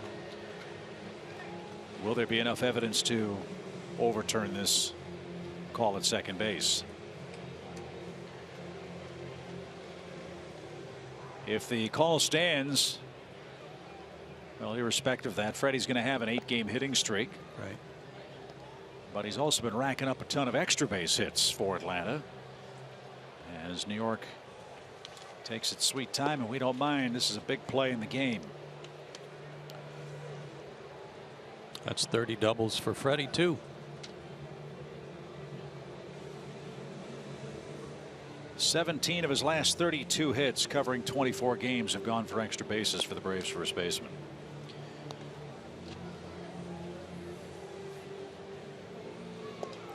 One of the risks you take as a manager is for the review to take this long while your pitcher's standing out there wanting to pitch and maybe throwing a few warm-up tosses, but getting out of some rhythm.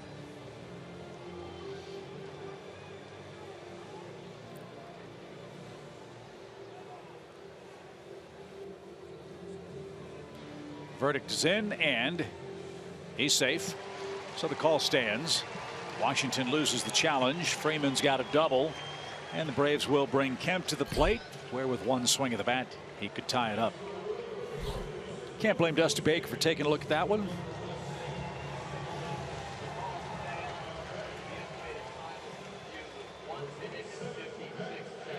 Nearly a 2-minute review, a minute 56 officially. And now Kemp is the hitter.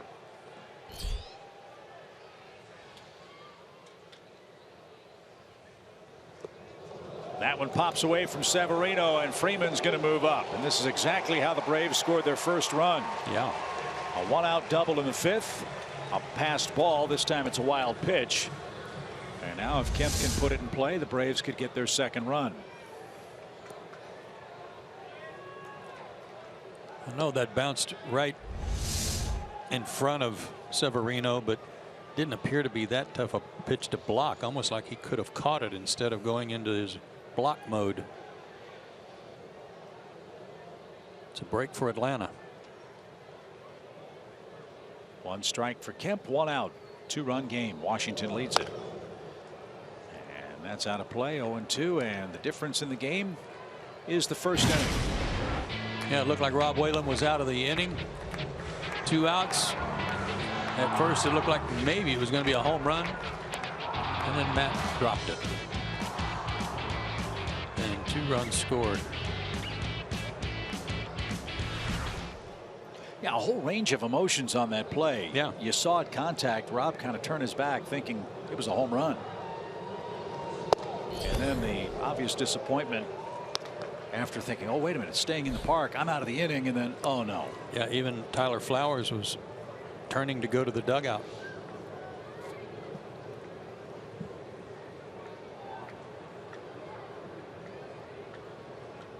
Braves got a run back in the 4th. Washington got it back in the 5th. Now Atlanta threatening in the 6th. And a shot toward third. Rendon's going to concede the run. Low throw, and Robinson just did hold the bag. Kemp puts it in play, and he drives home his 8th run as a Brave. Freeman scores, and in the 6th, the Braves are back within a run. And again, the wild pitch comes into play.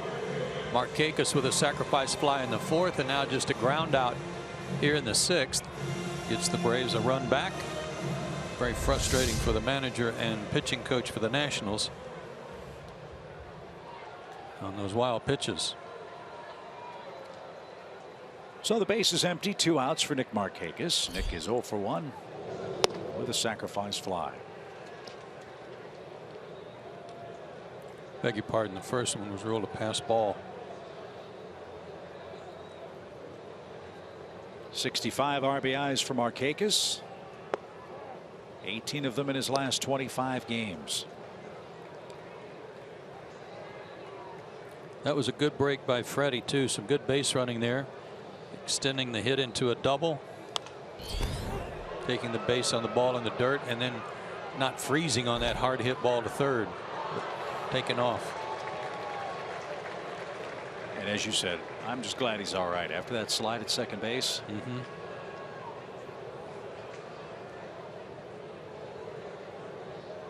1-2 pitch is strike 3 called, and that's 11 strikeouts for Lopez. He's gotten Markakis twice. The Braves get a run back. We head to the 7th.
For our Home Depot tools from the dugout, the game summary, and we'll start with tonight's starting pitchers. And Reynaldo Lopez has got the lead, and he's got the most strikeouts. But I tell you, Rob Whalen only gave up 1 earned run out of the 3 he allowed. He pitched a very good ball game and has given his team a chance to win. And the only thing better than maybe a comeback win tonight would be a peach milkshake. So it's as good as that anyway. Well, the Braves bullpens worked a lot in the month of August, and outside the last couple of performances against the Twins, the relief corps has been very, very good.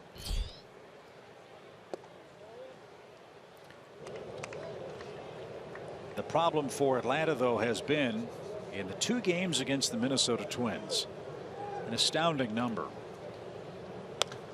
And Severino pops one up right behind the plate. And Tyler Flowers will make the play. His fellow catchers retired for the first out. In 2 games against the Twins, the Braves relief corps pitched 8 1/3 innings. They threw 204 pitches. Yeah, think about that.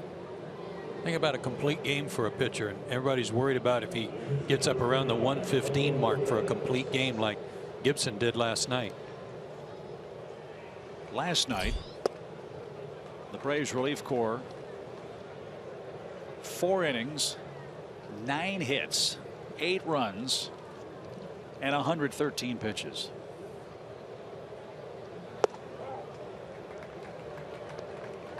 And so to dovetail that with what we've talked about with this Braves staff. These youngsters are learning how to pitch up here. They're not going very deep in the games, which means the pen's going to have to cover 3, sometimes 4 innings every night. And there's the first chance for Dansby Swanson on a ground ball, and an easy flip to first is the second out of the inning. And what you get very concerned about in what they call the dog days of a baseball season, tired arms this time of year before you get the September call-up reinforcements. You have the kind of games that the Braves relief corps had against Minnesota the last 2 nights.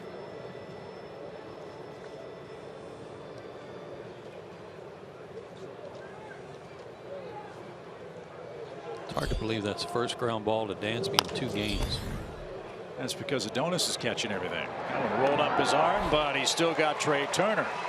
And Ramirez has a very efficient 1-2-3 inning on just 6 pitches. 7th inning stretch in Atlanta.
Remain for the final game at Turner Field. Get your ticket to the last game Sunday, October 2nd, and get any other 2016 game for up to 60% off the gate price.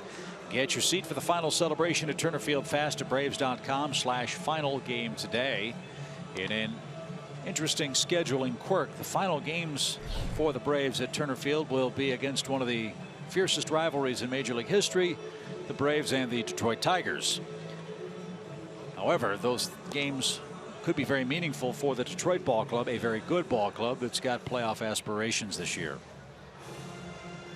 And Eric Ibar will mark his return. That's exactly right. Apparently he had a couple of hits today. Did he? For the Tigers, yeah.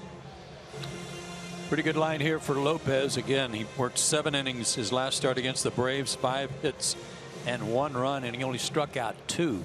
Tonight he has fanned 11, including a stretch where 8 straight outs were by strikeout.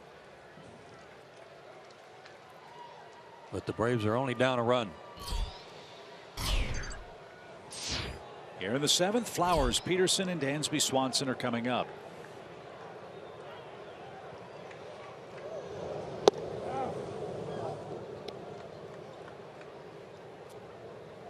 Lopez is a very impressive pitching prospect. Fly ball toward left. Long run Worth. He's not going to get there. And a leadoff single for Tyler Flowers. His first hit since coming back from the disabled list. Second time he's been aboard, and he represents the tying run. I thought that ball was hit hard. I did too. It sounded hard, and Worth was breaking over there like he was going to have to hustle over to cut it off. It didn't even get to him. Breaking ball. And a hanger at that. Maybe he just got it off the end of the bat.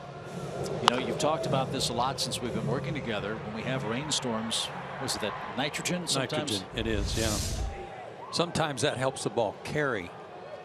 Other times it kind of knocks it down. There's like a layer, an extra layer of nitrogen. That is incredibly tough for an outfielder to gauge, too. They don't know that. Right. So Braves certainly took advantage of the nitro zone here in the 7th inning. They did. And that'll bring up Jace Peterson, who struck out and walked.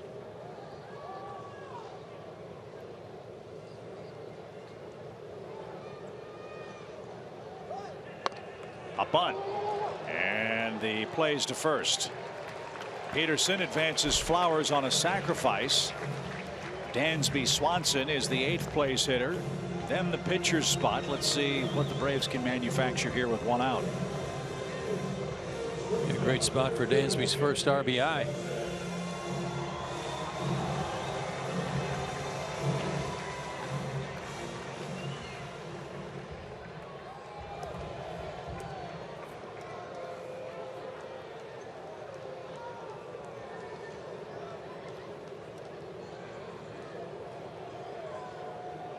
A strikeout and a pop out for the Braves shortstop.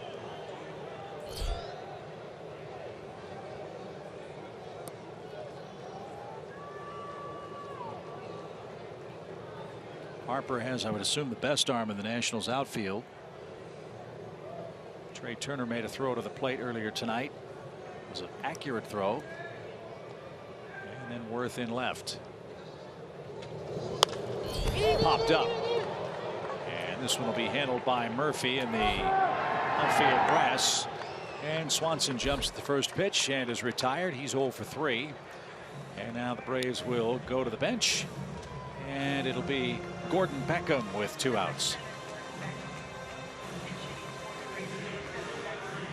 He's been able to get a couple of fastballs in on Dansby's hands, caused the pop-ups. Nice inning for Ramirez.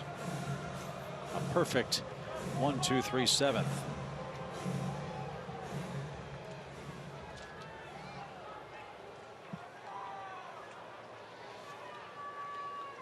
Gordon's overdue for a hit.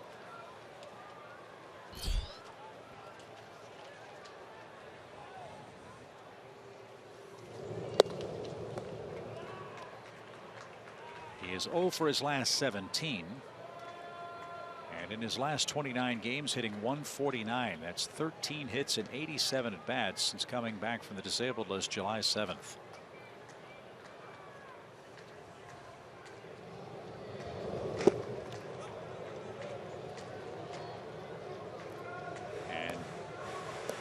He'll try to get on any way he can to bring up Ender Inciarte, who's been one of the hottest Braves hitters this month.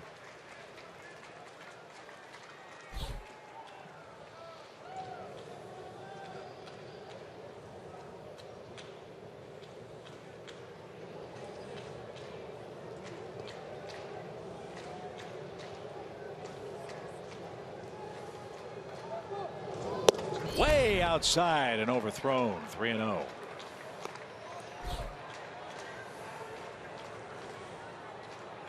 It's Mike Maddox, Greg's brother, in his first year as the Nationals pitching coach. What a terrific stable of hurlers he has the pleasure of working with.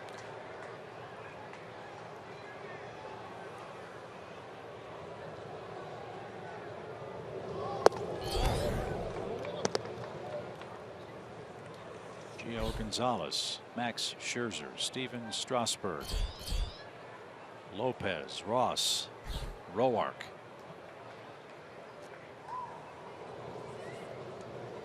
Terrific group. 3 balls and a strike.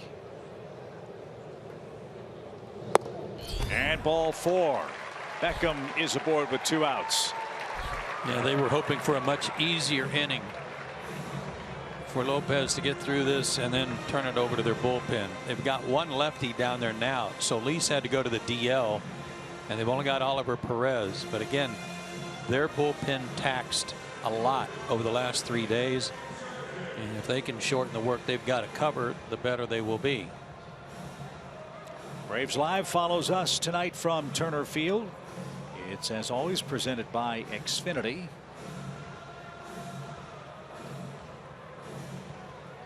Kelsey Wingert and Brian Jordan have the post-game hosting duties tonight.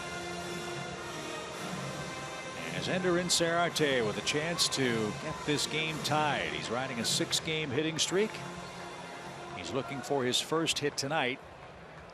But there should be no surprises now as he's facing Lopez for a 4th time. There's Blake Trinan ready to go.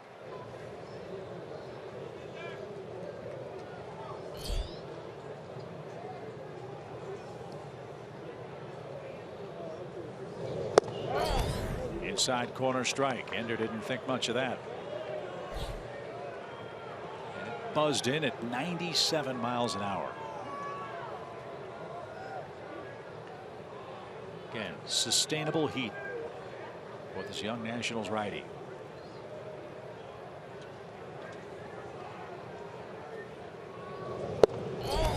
Same spot, same call.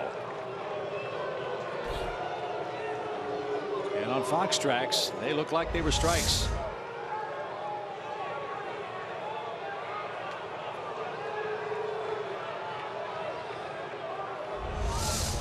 They did indeed. Is he reacting to the movement of the catcher? I don't know if he would be able to see that or not. No, I don't think he would see that. I just think he thought they were inside. 0-2. Ground ball hit to second, and Inciarte, a frustrated young man as the Braves can't break through. They got a runner in scoring position with 1 out, but Lopez puts out the fire with a ground ball out. We head to the 8th.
Eye to eye with Tom Hallion in his first 2 pitches a moment ago, and kept on chirping as he made his way to the outfield.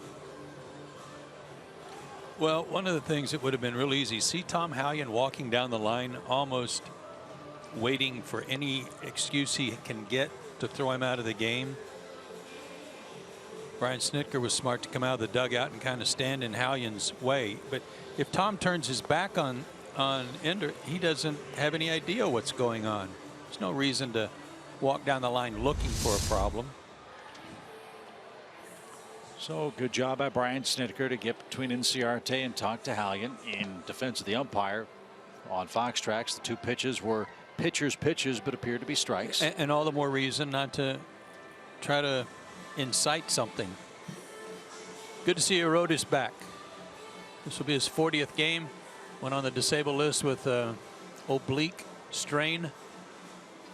Nursed that back, but he will certainly help at the end of the ball games too. And the way Jim Johnson's pitching, I'm sure he will remain as the closer. But having Cabrera, Kroll, and now Vizcaino at the end of the games is going to deepen the bullpen and make it a lot nicer for Brian Snitker. Rhodey's had 2 rehab assignments, 2 innings, 2 hits, a run, 3 strikeouts. And Rhodey's went to the DL on July 16th with a right oblique strain.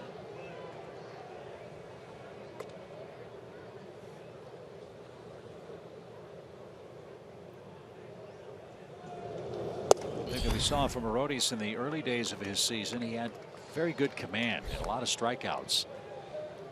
Then right before he got hurt, over his last 16 games, he walked 15 guys with a 5.84 ERA. So something wasn't right, and then the oblique issue popped up. And he's misfired with 3 straight to Jason Worth here.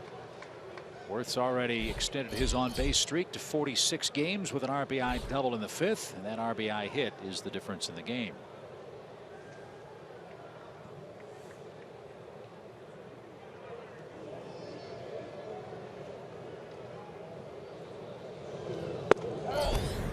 There's a strike. It's 3-1.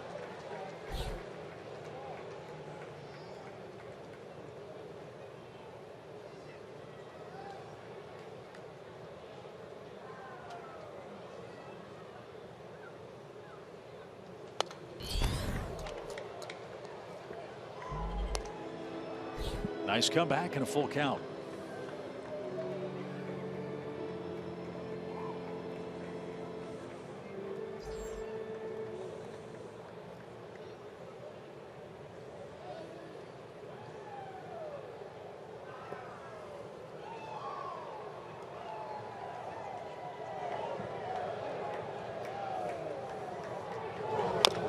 Little tapper.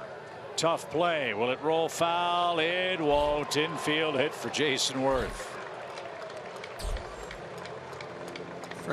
Freddie Freeman's got his hands on his hips like, really?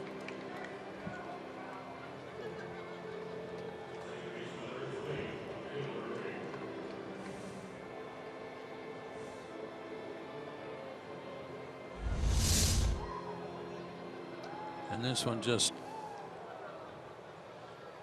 was biting into the grass. Bet you wish you could make your 60-degree wedge do that. Well, I can actually, but it's when the pin is probably another 40 or 50 feet beyond that. That's where it goes. Yeah, I thought of that.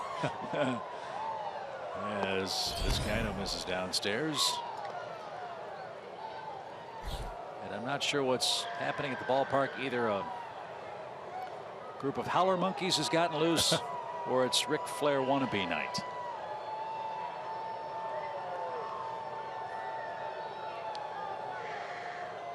One ball, no strikes.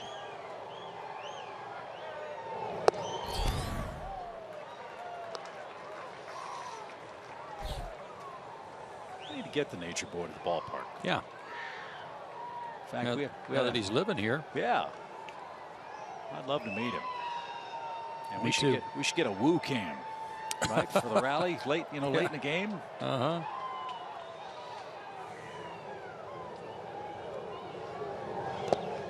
You know, back in the old TBS days, you've told the story a million times. One of your favorite opens was when you had the American Dream. Yeah. Dusty Rhodes. Yeah, I miss Dusty.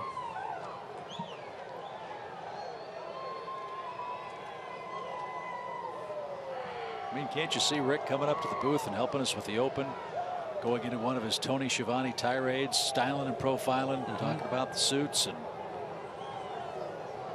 that would be. It'd fit right in. It would be awesome. Yeah, it would. 2 balls, 2 strikes. I mean, we could have a Nature Boy, Ric Flair bobblehead night someday. Like he's ripping off the robe with the Braves shirt underneath or something. No ripping off the robe. Just the robe, the boa. All right. And some shades. Be perfect. I like it. So Beth Marshall in the Braves marketing department, let's make that happen. 2 balls, 2 strikes. Low, full count for Murphy. 99. He's been around 98, 99 with several pitches tonight. It's a good sign.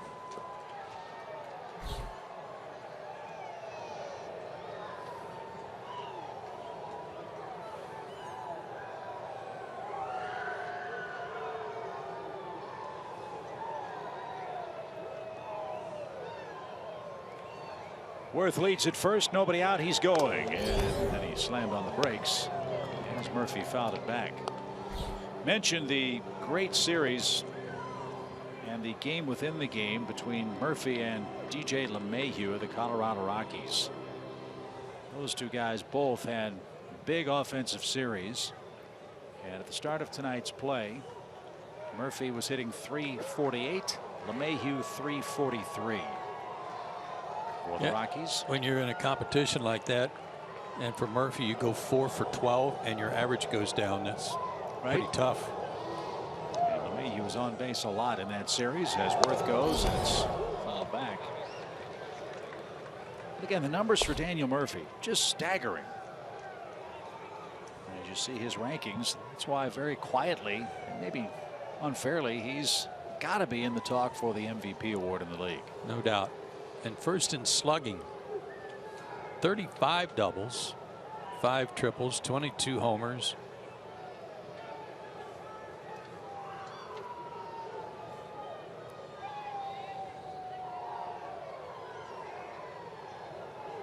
On base percentage of .388. And that just improved. That was taken low. Murphy forgot to drop the bat. He's halfway down the line.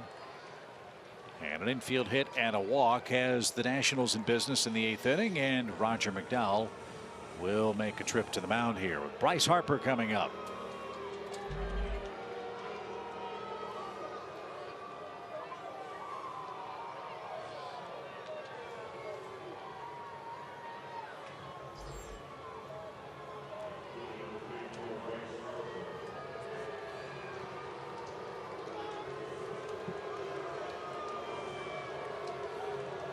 Grammy-nominated singer Tori Kelly will be here Saturday night.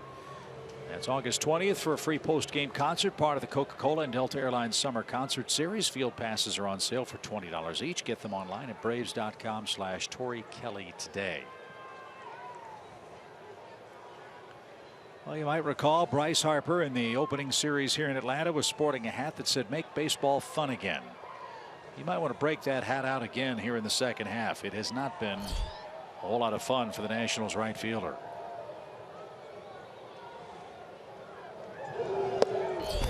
Sub 200 batting average, just 10 RBIs since the break. And tonight Harper 0 for 2 with a walk and a run scored.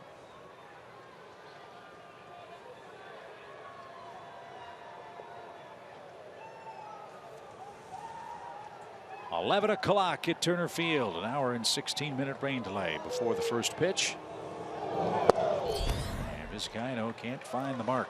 It seems to be the new wave thing for third base coaches to come down with a runner at second base and camp out about halfway to home plate to give them a better vantage point if they're going to send the runner. But there is not enough money in the Federal Reserve in Washington to get me to stand there with 40 feet from Bryce Harper. And with your back turned. I don't understand. It's almost like they don't trust themselves to have the ability, if the ball's put in play, to hustle to that spot to give them more room. I don't get it. It's really unsafe. 2 balls, 1 strike.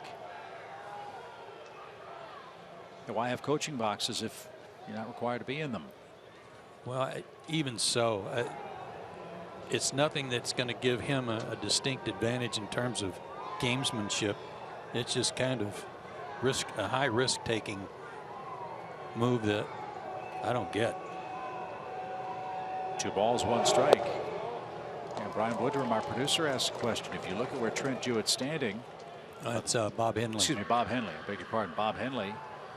If you look at where he stands once he takes his position, I mean, he's almost right in line with a right-handed pitcher taking the stretch. Wonder if the opposing pitcher sees that out of the corner of his eye and if that's distracting or not. Could be. 3-1. And ball 4, and Vizcaino's first game back has not gone very well. An infield hit and now 2 walks, and the bases are loaded. And he's going to have to throw at least 20 pitches. And he's got to face Anthony Rendon. Madison Younginer and Cabrera ready to go. And this is another part of the concern for the bullpen that we've seen with all the extra work. Not necessarily the case of Vizcaino, but collectively, a lot of walks, a lot of deep counts, and a lot of walks. So they're loaded, nobody out. Rendon has an 0 for 3 night. He's the man that hit the ball into left field that Kemp dropped. And Rendon didn't get it. Strike one.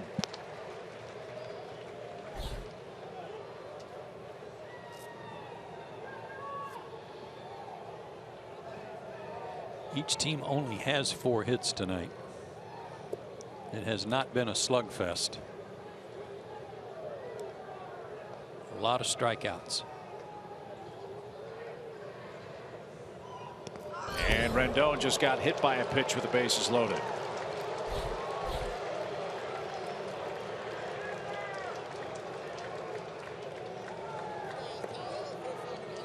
That's painful RBI for Rendon. That scores Worth, and Brian Snitker will have to go get Arodys Vizcaino. He does not retire a batter.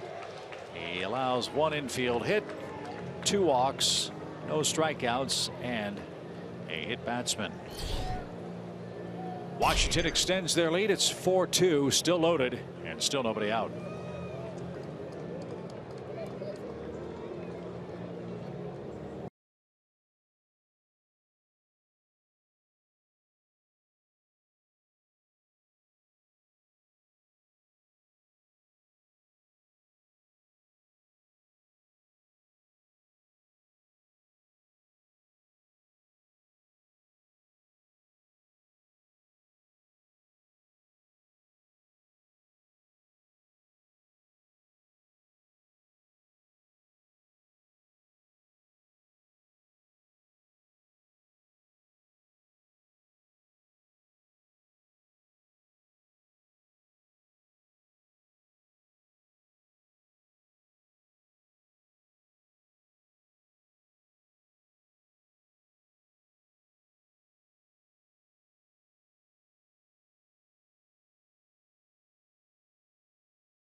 Loaded and still nobody out as Mauricio Cabrera comes on to pitch. MLB.TV Premium, the #1 live streaming sports service, delivers everything you've come to expect and more. Watch every out-of-market game live in HD on over 400 supported devices. It includes a free subscription to @Bat Premium, the #1 app for live baseball. Blackout and other restrictions apply. Go to MLB.TV for all the details. Mauricio Cabrera got a day off yesterday, and after the outing he had against Minnesota 2 days ago, he probably needed it.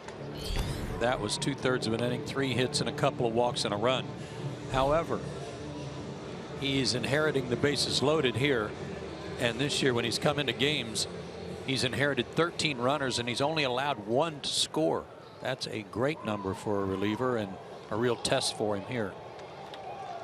Clint Robinson is the first man he'll face. Robinson is 0 for 2. He's earned a walk.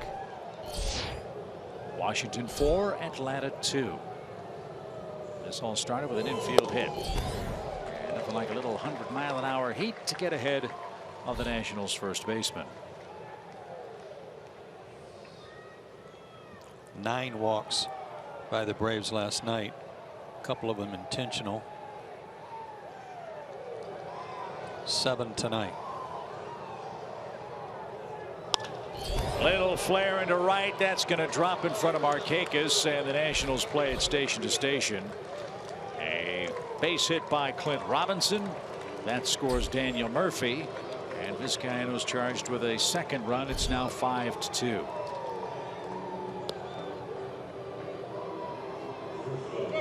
You might remember that when we were in Washington, Murphy played first base a couple of games, and now Robinson's over there at first base and filling in nicely for Ryan Zimmerman. In fact, 3 homers and 11 RBIs now in his last 18 starts. That's a facet of the Nationals team that I think isn't talked about an awful lot either, and that's how much deeper this club is and the flexibility that Dusty Baker has. Espinosa can play every infield position. Anywhere. Murphy can play first or second. Rendon can play second or third.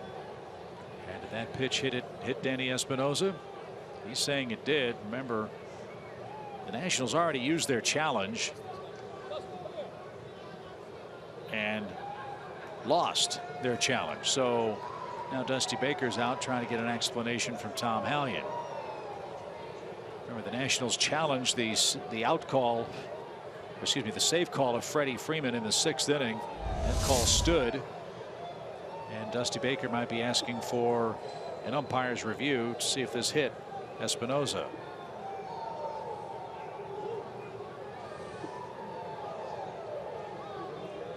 Missed his knee, but may have skipped over the top of his foot.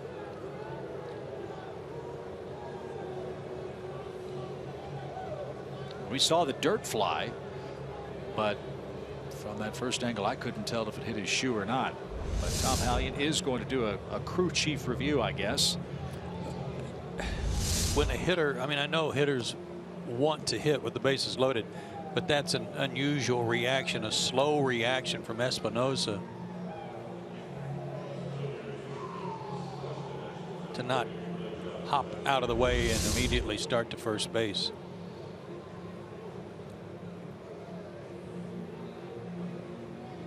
Another thing about this Washington club, Chip, is that they're a veteran club.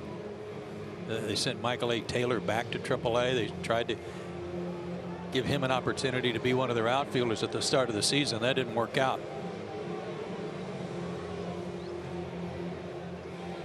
But as you pointed out earlier, they probably need some help in the bullpen from the left side to be more of a complete team. And unless they have that in their system, it's going to be really tough for them to acquire that help because of their standing. Yeah. As teams will block potential players they might try to acquire. I think it got him.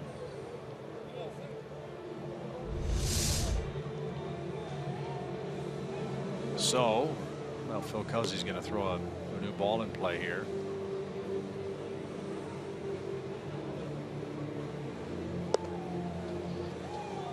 Can't check the baseball because it looks to me like Espinosa's wearing white shoes. So you're not going to find much shoe polish on the baseball. Certainly there's a scuff from the dirt. So this is an umpire crew chief review with the bases loaded for the Nationals and 2 runs already in. Braves do not yet have an out in the inning.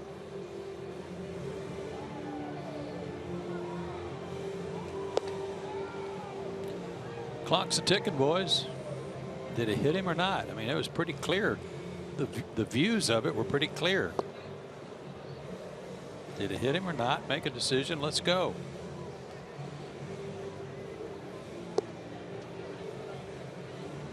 The first review that took place on the Freeman play in the 6th inning lasted nearly 2 minutes, and apparently there was not enough evidence to put Espinosa at first base. So the pitch is a ball, and the count is 1-0 to the National shortstop. That was a 2-minute 24-second review. Too long.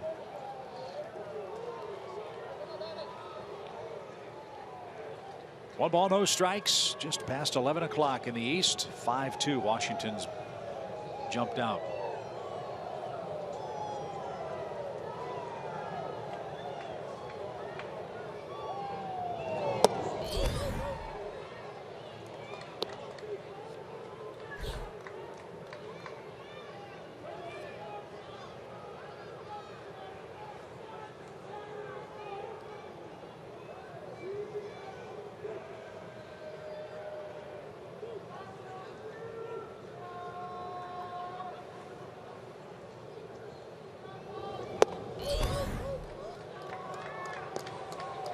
3-0.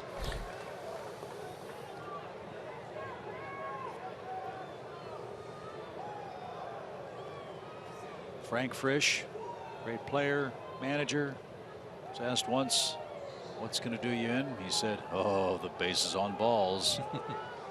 Can't defend them. And that one is way inside. That's the third walk of the inning from the Braves relief corps. And Bryce Harper will trot home.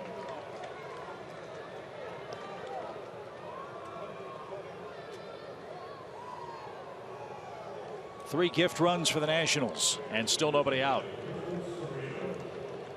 Yeah, they got a leadoff single, then they got the bases loaded single. Everybody else was a gift.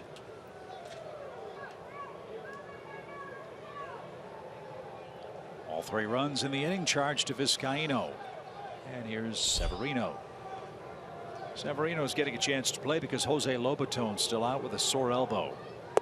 It's his catching elbow, not his throwing elbow. And as we know about Lobaton, he's an excellent defensive catcher with great ability to receive the baseball. Yeah.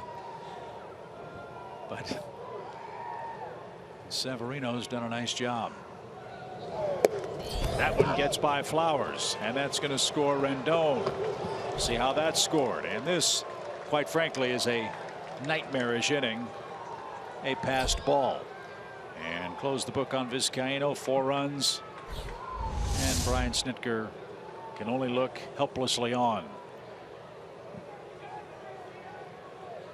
Yeah, that is an example, as we were talking a couple of nights ago when Anthony Recker was having some trouble with Cabrera. You just don't have time to get your glove turned over in the right way, as Tyler just discovered.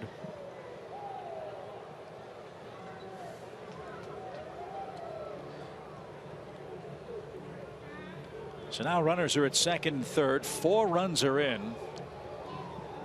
And the count is 1-1. And Tom Hallion is trying to move things along here. 7-2. Washington the lead. The unfortunate nature of this inning is what was a very close and entertaining ball game has absolutely dissolved into a base on balls-a-thon. Yeah, it's deteriorated significantly.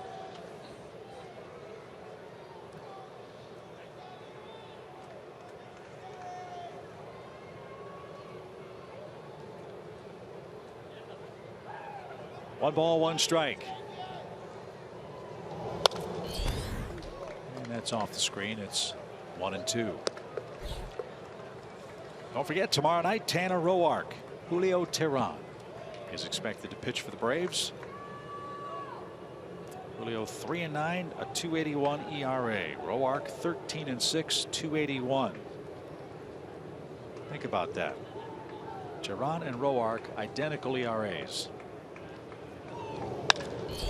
As this one's slicing down the line out of play. Roark's 13-6, Julio's 3-9. That's amazing.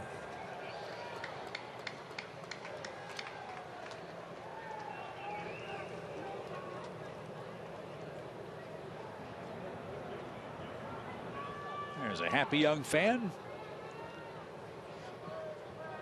And the count 1-2.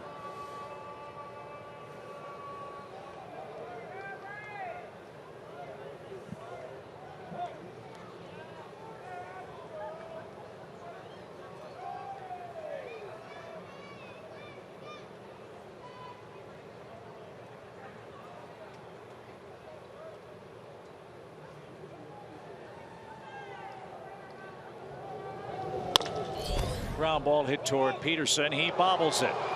And his throw to first is going to be late.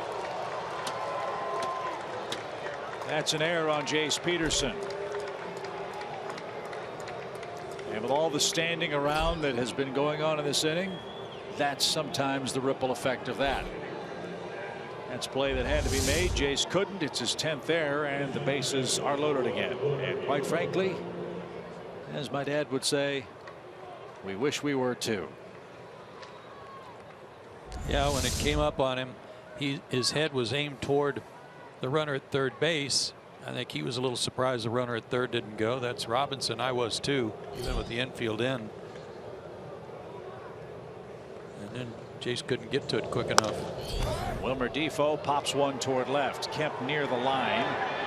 He's in shallow left. He makes the play. And no advance from third by Robinson. So there's the first out of the inning.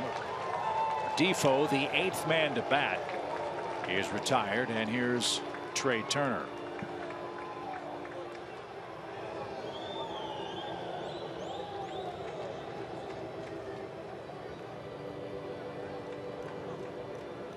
With the late arrival for the Nationals and their busy work in Denver, you might see a whole host of substitutions when the Braves come up in the 8th inning for the Nationals defense. We'll see what Dusty Baker has in mind. As Turner bats, he's had another hit tonight against the Braves, 9 of them in 19 at bats against Atlanta. He's the 9th man to hit here in the 8th. 4 runs on 2 hits.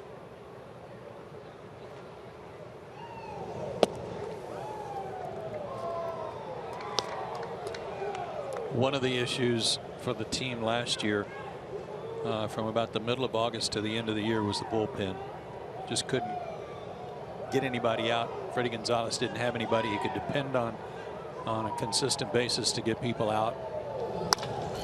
Fly ball well hit left. Kemp retreats, still going back to the running track. He gets there, and that's going to be deep enough to bring home Robinson. Tagging at second and moving to third is Espinosa, and Trey Turner picks up another RBI against the Braves, his first tonight. And that makes it an 8-2 game. The Nationals have 5 runs across in the inning. So to finish my point, you just hope this isn't the beginnings of a similar situation that is in part inexperience and in part what you talked about earlier, Chip, and that is just a lot of innings to cover. Well, you hope with Julio Teheran coming back, some of that starting inexperience will be taken care of. You assume at some point Matt Whistler is going to be back. He's pitched about a year in the major leagues. So those are 2, it sounds contradictory to say, but 2 young but somewhat experienced pitchers, more so of course in the case of Julio. You figure that's going to help stabilize the starting 5 for Atlanta. As it stands now, almost this entire month, not a single one of the Braves starters were on the opening day roster. You know what, that doesn't bother me near as much. Just looking at the staff as a whole, I fully understand that sort of inexperience and the start to start inability to pitch deep in the ball game. I get it. And the part that concerns me a little bit right now, and it really is just reared its ugly head the last 3 nights, is what the bullpen's done. This is Chris Heisey. He's in there for Jason Worth. Worth finishes his night with 2 hits and 4 tries. And that's a strike. A generous call, 2-1 the count. This is a 38 pitch inning at this point. We've seen a bunch of those, haven't we?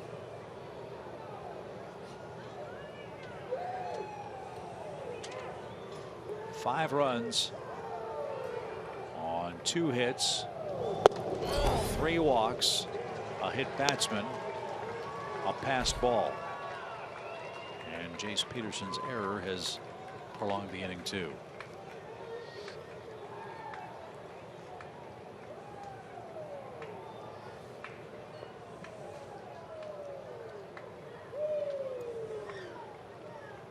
Here comes the 2-2 pitch. And Heisey nails that one out of play. And a fan from Conyers, Georgia, will leap over the seats and come away with a souvenir.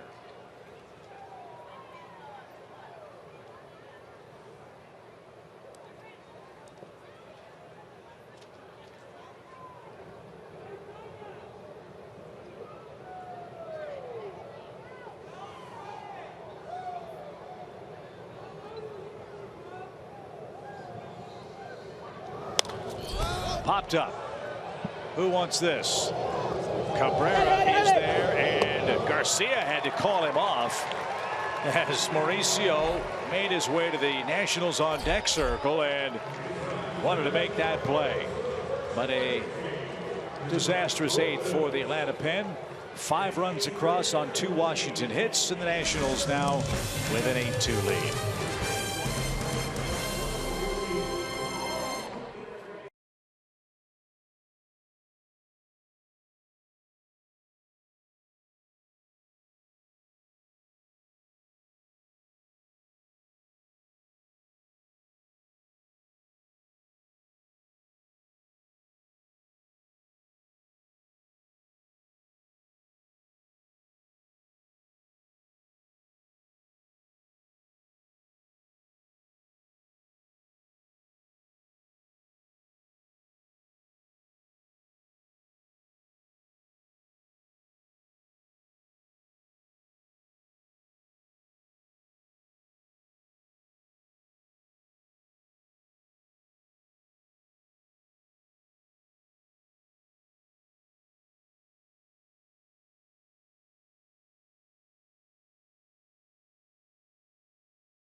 For the last game here at Turner Field. Get your ticket to the final game Sunday, October 2nd against the Tigers, and get any other 2016 game for up to 60% off the gate price. Get your seat for the final celebration at Turner Field Fast at Braves.com/final game today.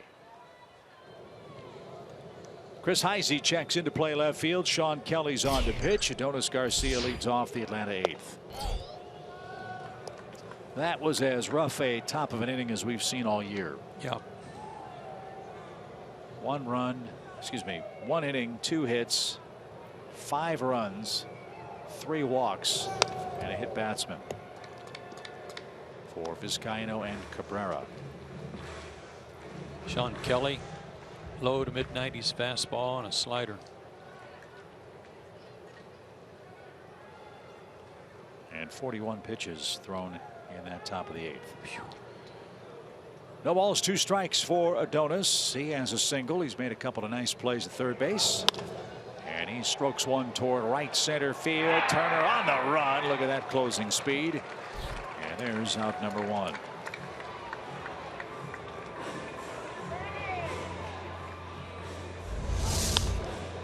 You have to figure that with his speed and baseball intellect, he would be able to take to center field quickly. A few more games out there the rest of this year, spring training next year. He might be the guy out there for a long time instead of at shortstop. Freddie Freeman has doubled and scored. His double came in the 6th inning. Freddie's now scored a run in 11 of his last 12 games. 15 runs total in that stretch. And that run made it a 3-2 Nationals game.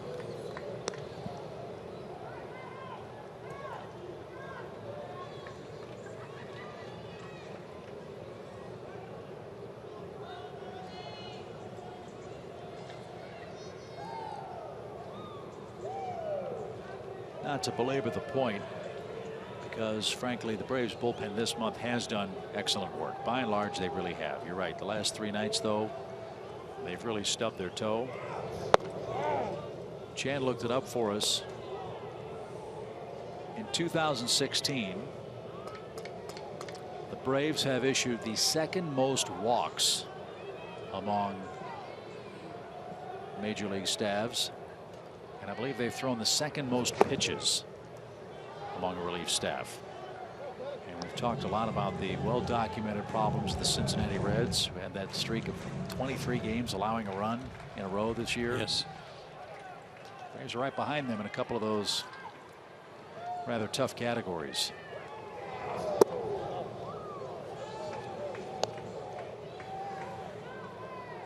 There are only 4 teams whose bullpens have thrown over 7,000 pitches this year: the Reds, the Braves, the Diamondbacks, and the Padres.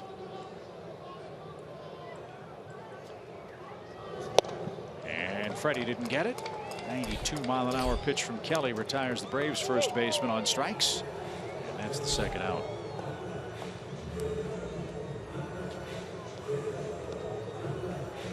Here's Matt Kemp.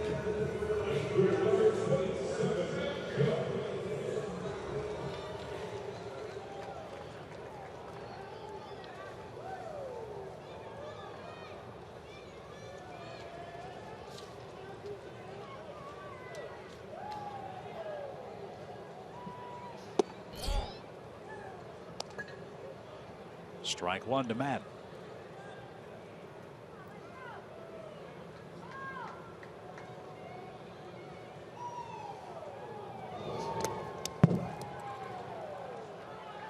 Mets got off to a good start tonight. They're beating the Giants. New York over San Francisco 4-0. That's the second stop for them on a 3-city trip. They head to St. Louis after their series with the Giants. New York hopeful of getting Yoenis Cespedes back tomorrow night. That'll be a lift for their ball club offensively. Saw a scathing story today in ESPN.com about the management of the Arizona Diamondbacks, to follow up on something you said about their contracts being up at the end of August. It was pretty hard on them. 1-2 pitch. And that one served to the right side and through. Murphy couldn't knock it down, so Kemp has a 2-hit night. Also an RBI for the Braves. Look, you know, that's the thing.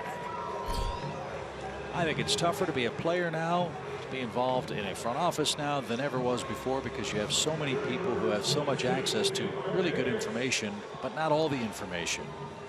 And the point of that is, I think Dave Stewart and Tony La Russa and the Diamondbacks ownership and management group deserves a lot of credit. They went for it. They got Greinke, they got Shelby Miller. Nobody could have anticipated A.J. Pollock getting hurt, but he did. Greinke got hurt. Shelby Miller never got on track. And that happens sometimes.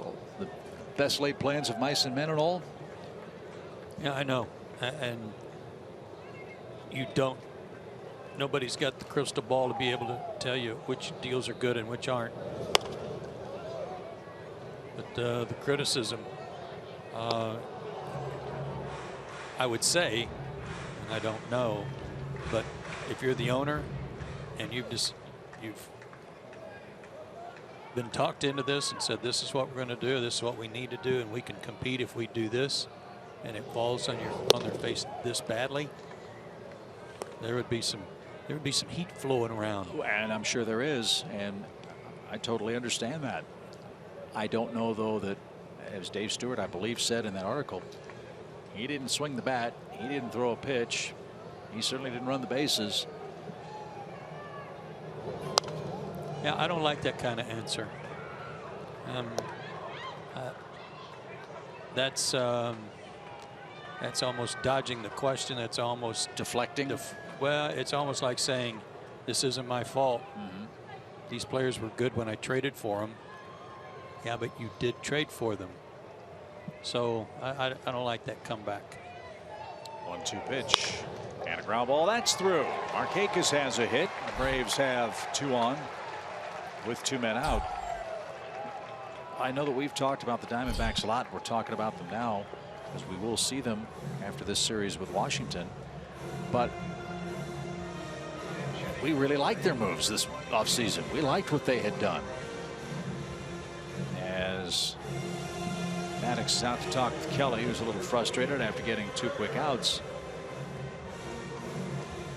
Yasmani Tomas has been a hot or cold player for the Diamondbacks. He doesn't really have a position. Can't play at third.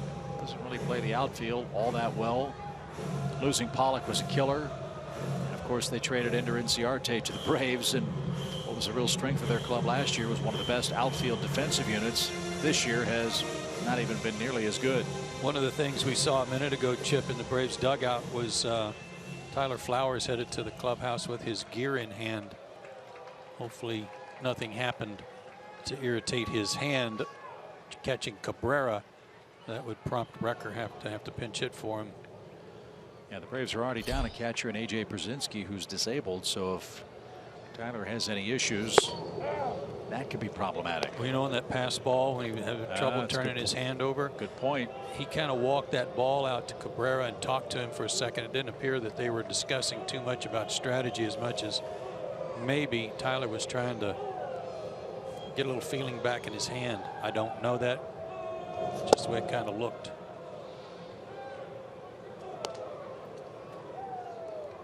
So Recker gets a chance to hit with 2 outs in the 8th inning.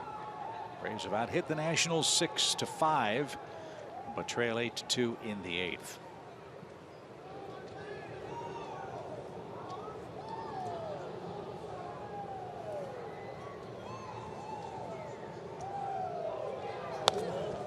Anthony had a good cut there, fouled back. It's a ball and 2 strikes.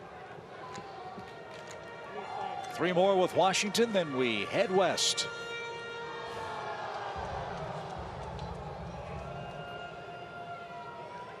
Braves owe the Diamondbacks some payback. Arizona swept the Braves here in Atlanta May 6th, 7th, and 8th.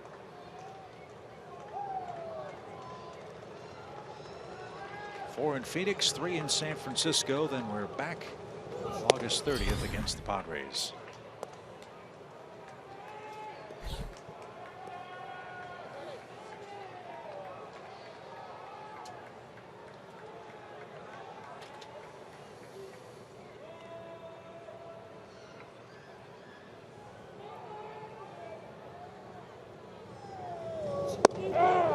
Strike 3, and that will retire the side. Kelly has 2 strikeouts. The Braves got 2 hits, and we head to the ninth.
He's warming up Jim Johnson as Anthony Recker was the last out. Took him a few extra minutes to get his gear on.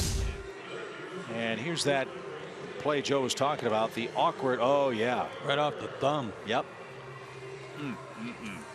And once he retrieved the baseball, he went out and talked to Cabrera.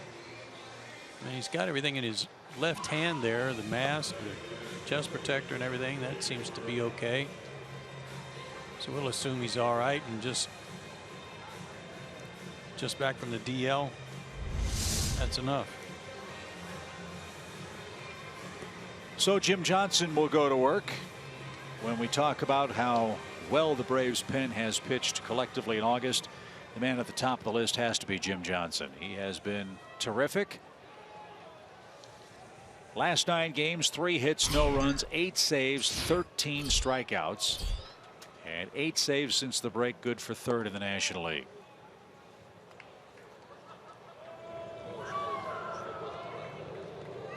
And Johnson will face the National second baseman Daniel Murphy.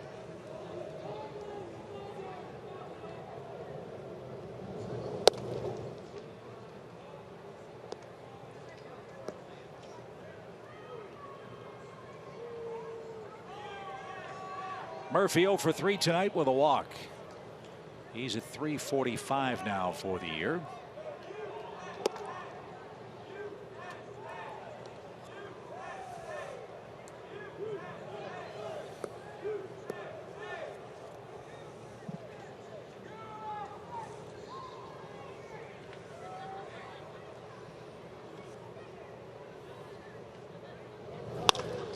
Sharply hit. Oh, nice pick by Dansby. That's Dansby Dandy right there, folks. That's a hot smash. Good play. 1 out. First real test for him with the glove.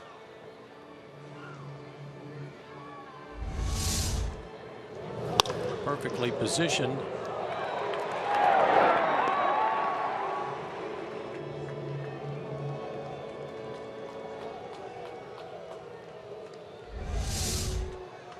So rare offer for Daniel Murphy. And that'll bring up Bryce Harper. He has walked twice. He has scored twice. Harper 0 for 2 in his other appearances. And a line drive into right field on the first pitch. Bryce Harper has a 1-out single.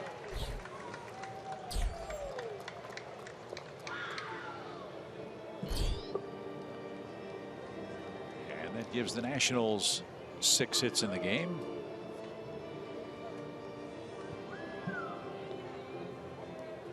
Here's Rendon. And Rendon hit by a pitch with the bases loaded last time. Sorry, Chip. That's all you really need to know. I mean, 8 runs on 6 hits. Yep. 8 runs on 5 hits. Because we don't know what's going to happen after Harper's hit here.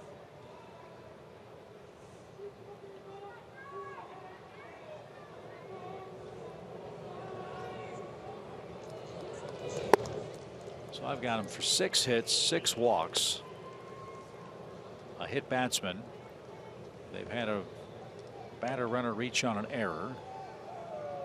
We've had a pass ball. We've had a wild pitch. So the Nationals offense, actually 2 wild pitches, beg your pardon. So the Nationals offense has had an awful lot of help tonight.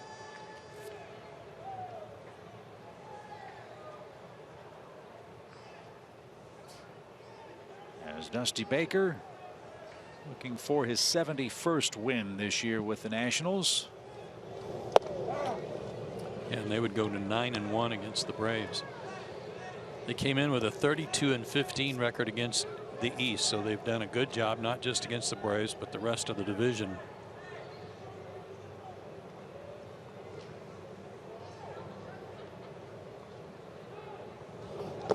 That's in the dirt. You know, this change in the Nationals, is this the best team they've had in the last several years? I'm on record as saying early in the season they were going to win the division by 10 games. You did say that. I still feel that way. And they're a veteran ball club that, with the change they made in managerial leadership, the personality difference. This is no knock on Matt Williams. He was just kind of a laid-back, mild-mannered guy. As far as I know, I don't know what was like in the clubhouse, but Dusty Baker's been here, done that, and he's been in the postseason numerous times, and he knows what it takes to get there. But on top of that, they assembled a staff of guys, a new coaching staff of guys that I get tired of hearing that word, change the culture, but talk about change in attitude and instilling a winning attitude in these guys, and then adding people like Murphy. All these changes, I think, have made this club more formidable. Would you agree that the Nationals club, even last year, would be considered a veteran club? Yes. For them, yeah, I would. And so, with all due respect to Matt Williams, who is an extremely respected player, right? Yes. And baseball lifer. Yeah. He's not Dusty Baker. He had never really managed before. Correct. And to your point about Dusty Baker, he won with the Giants. He won with the Cubs. He won with the Cincinnati Reds. And I would assume that for even a veteran ball club, that's the old X factor. He's won. He knows how to get a team into the playoffs. Well, the word around last year was that the clubhouse was out of control. They were doing what they wanted to do when they wanted to do it. And it kind of came to a boiling point when Papelbon went after Harper at the end of the year and tried to choke him. Clint Robinson hits an infield fly. He's out, 2 down. And Dusty's no policeman, but he's no new wave guy either. He's still old school, and he wants you to go out and play without having anything hanging over your head in terms of rules and regulations and all this stuff.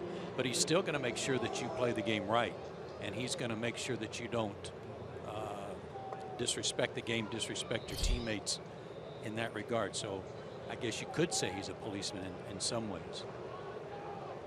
Danny Espinosa's the batter and takes a strike. Well, Dusty Baker, as you said, wasn't the first choice for Washington. No. Bud Black was. Yeah. And for whatever reason, the Nationals and Bud Black couldn't come to terms. Dusty Baker's the 17th winningest manager in the history of the game. Think of all the men that have managed a major league club. And he's second only to Bruce Bochy among active skippers in victories. It's always fun to talk to Dusty, who has 1,671 wins. He's only 2,100 behind Connie Mack. But I'm with you. With Dusty Baker, it seems to me, if you want to be treated like a pro, act like a pro. Yeah. You want to be treated like a man, act like a man. Right. And all he expects you to do is show up and be ready to play. And he's got his Nationals comfortably ahead in the East. They have the second best record in the National League. If things were to end today, the Giants, Cardinals, Dodgers, Cubs, and Washington would be the National League playoff teams. And once you get to postseason play, as we all know, it really is a roll of the dice. Like hockey, you get a hot goaltender, may not have the most talented team, but you get a hot goalie, you can run the table. They have power pitchers. We talked about this in Washington too. They've got guys that can rack up a lot of strikeouts in the postseason. And I'm saying that, and I'm including Steven Strasburg, if he's able to right the ship with what he's been going through the last 3 games, where he has been way off.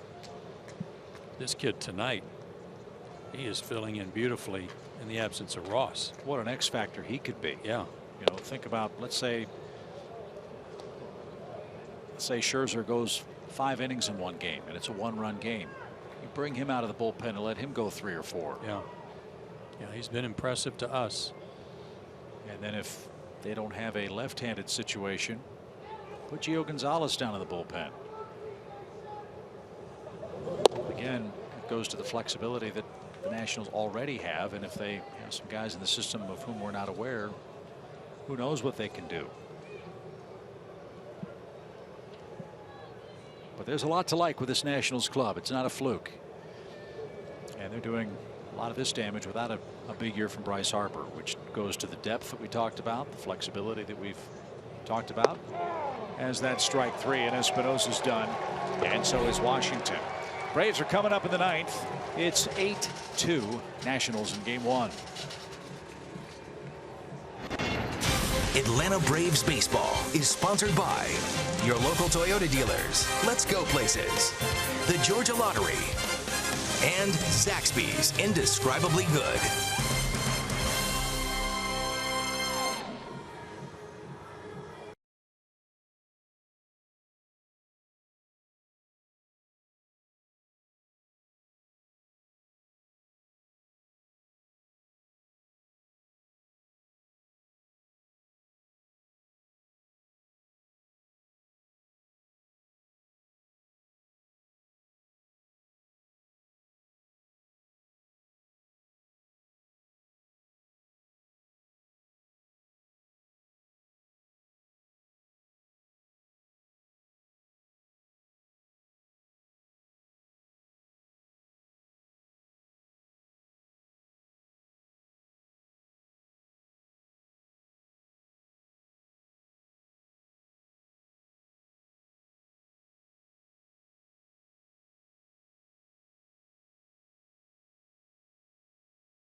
Atlanta Braves baseball is sponsored by Georgia Power and Xfinity. X1 from Xfinity will change the way you experience sports.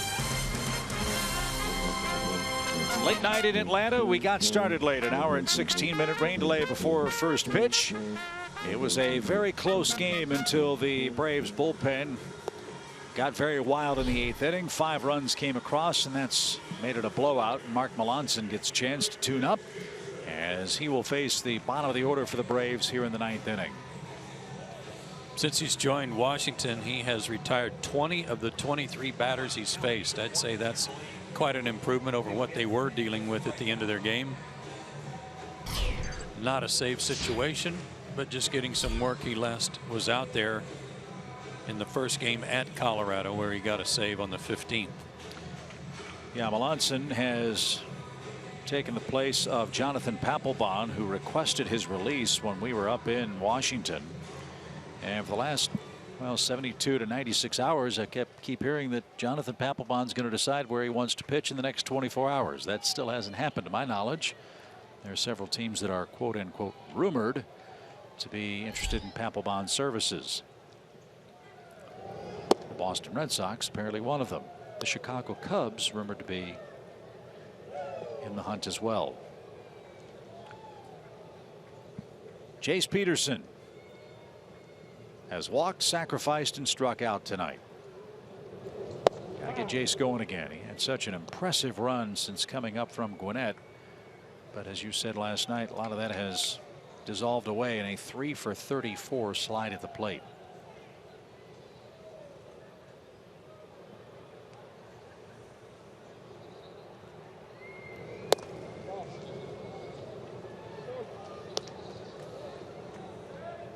A lot of cutters from Melancon. Hard cutters, 93 to 94. Has a curveball too.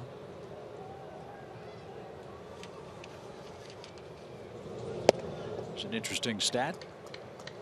We all know about Craig Kimbrel, right? And how good Craig has been, not only with the Braves, but the Padres and now the Red Sox. Did you know that Mark Melancon has more saves than any other reliever since July 24th of 2013? I did not. He does, 132 of them.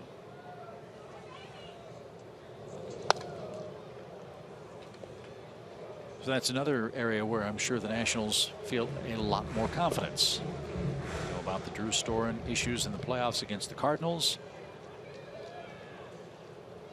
Papelbon doesn't have the big fastball anymore.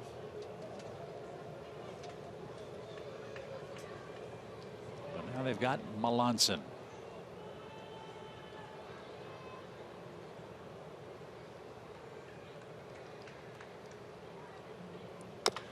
High hopper, and Murphy's there, and a perfect throw takes care of Peterson. 1 out. I remember Melancon when he first broke in with the Astros, and he's one of those guys who's had a good arm, but he's kind of worked his way up to this point. He paid his dues in the bullpen, not only with Houston but in Boston, and then went to the Pirates and worked his way into the closer's role, and that's how that all came together for him. An apprenticeship, as it were. Yeah. And guys like that you admire and you appreciate. And now he's found himself on a terrific team with a chance to go deep into postseason play. Swanson's 0 for 3. He is struck out, popped out to second twice. He's made a good play up the middle at shortstop. And he'll be followed by Chase Darno, who's grabbed a bat and stands on deck.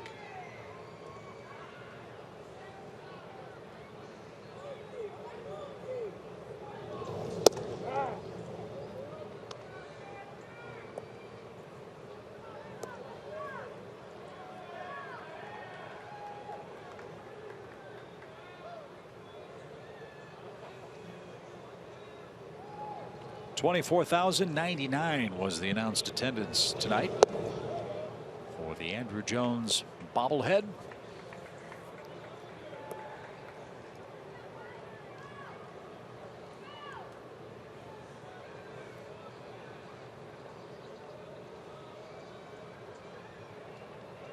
Andrew and John Schuerholz inducted into the Braves Hall of Fame, or will be, in about 12 hours and 6 minutes. Yeah. 2 balls, 2 strikes.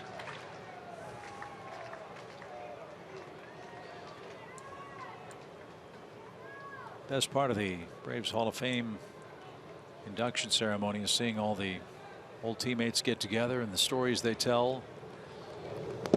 As Dansby couldn't check a swing, and he strikes out for a second time. 0 for 4 in his second big league game, 2 outs. And I can only imagine how nerve-wracking it must be for those former players to stand on the stage, be given that wonderful honor. Then you got to make a speech knowing your teammates are staring at you. And that old locker room and clubhouse mentality kicks in where you think, oh my gosh, I don't want to make a mistake because I'll never hear the end of it. But I'm sure Andrew will be terrific. You know, John Schuerholz will be incredibly eloquent. And I'm sure it'll be an emotional day for everybody. So can't wait to pass along the highlights for everybody in Braves country tomorrow night. We'll have it all covered.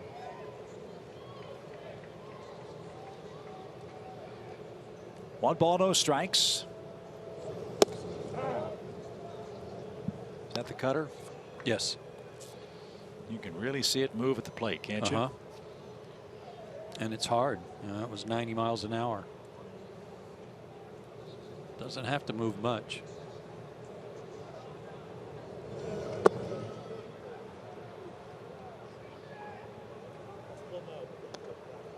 Trying to think of a way to describe this game tonight. And after a rainy start, I think I've come up with it. Remember a great movie, My Cousin Vinny? This is a you got mud in your tires game. Braves just could not get going after the Kemp error. And then, well, it's 3-2 game. Yep. Into the 8th inning. The 8th inning that has been so costly to Atlanta all year long for some reason. 5 runs came across with only a couple of hits for Washington. And d'Arnaud with a pinch hit. In what's been a 44-76 season, Chase d'Arnaud's been a very pleasant surprise. Good addition to the team. Agreed. Always ready to play. So that gives Ender a chance to extend his hitting streak. He's 0 for 4. He has not seen eye to eye with Tom Hallion in the strike zone tonight.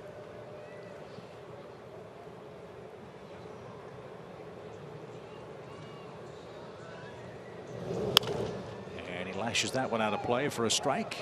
d'Arnaud was running with the pitch. Nationals were going to let him go wherever he wants with a 6-run lead. They ought to just tell him to stay at second. Foul ball. Just stay there. Yeah, you had a good jump. Yeah.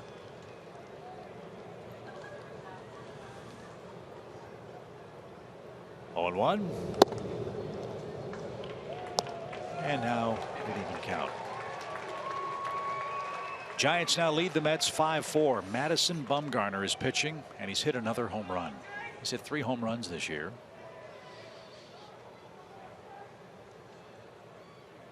He's an athlete, you know. Yes. Yes, he is. 1-1 pitch. Ground ball towards second. Murphy's got it. And the Washington Nationals took advantage of a very wild Braves bullpen. They scored 5 times in the 8th inning and win game 1 of this 4-game series by a final score of 8-2. Joe and I will take a break. Recap it for you right after this.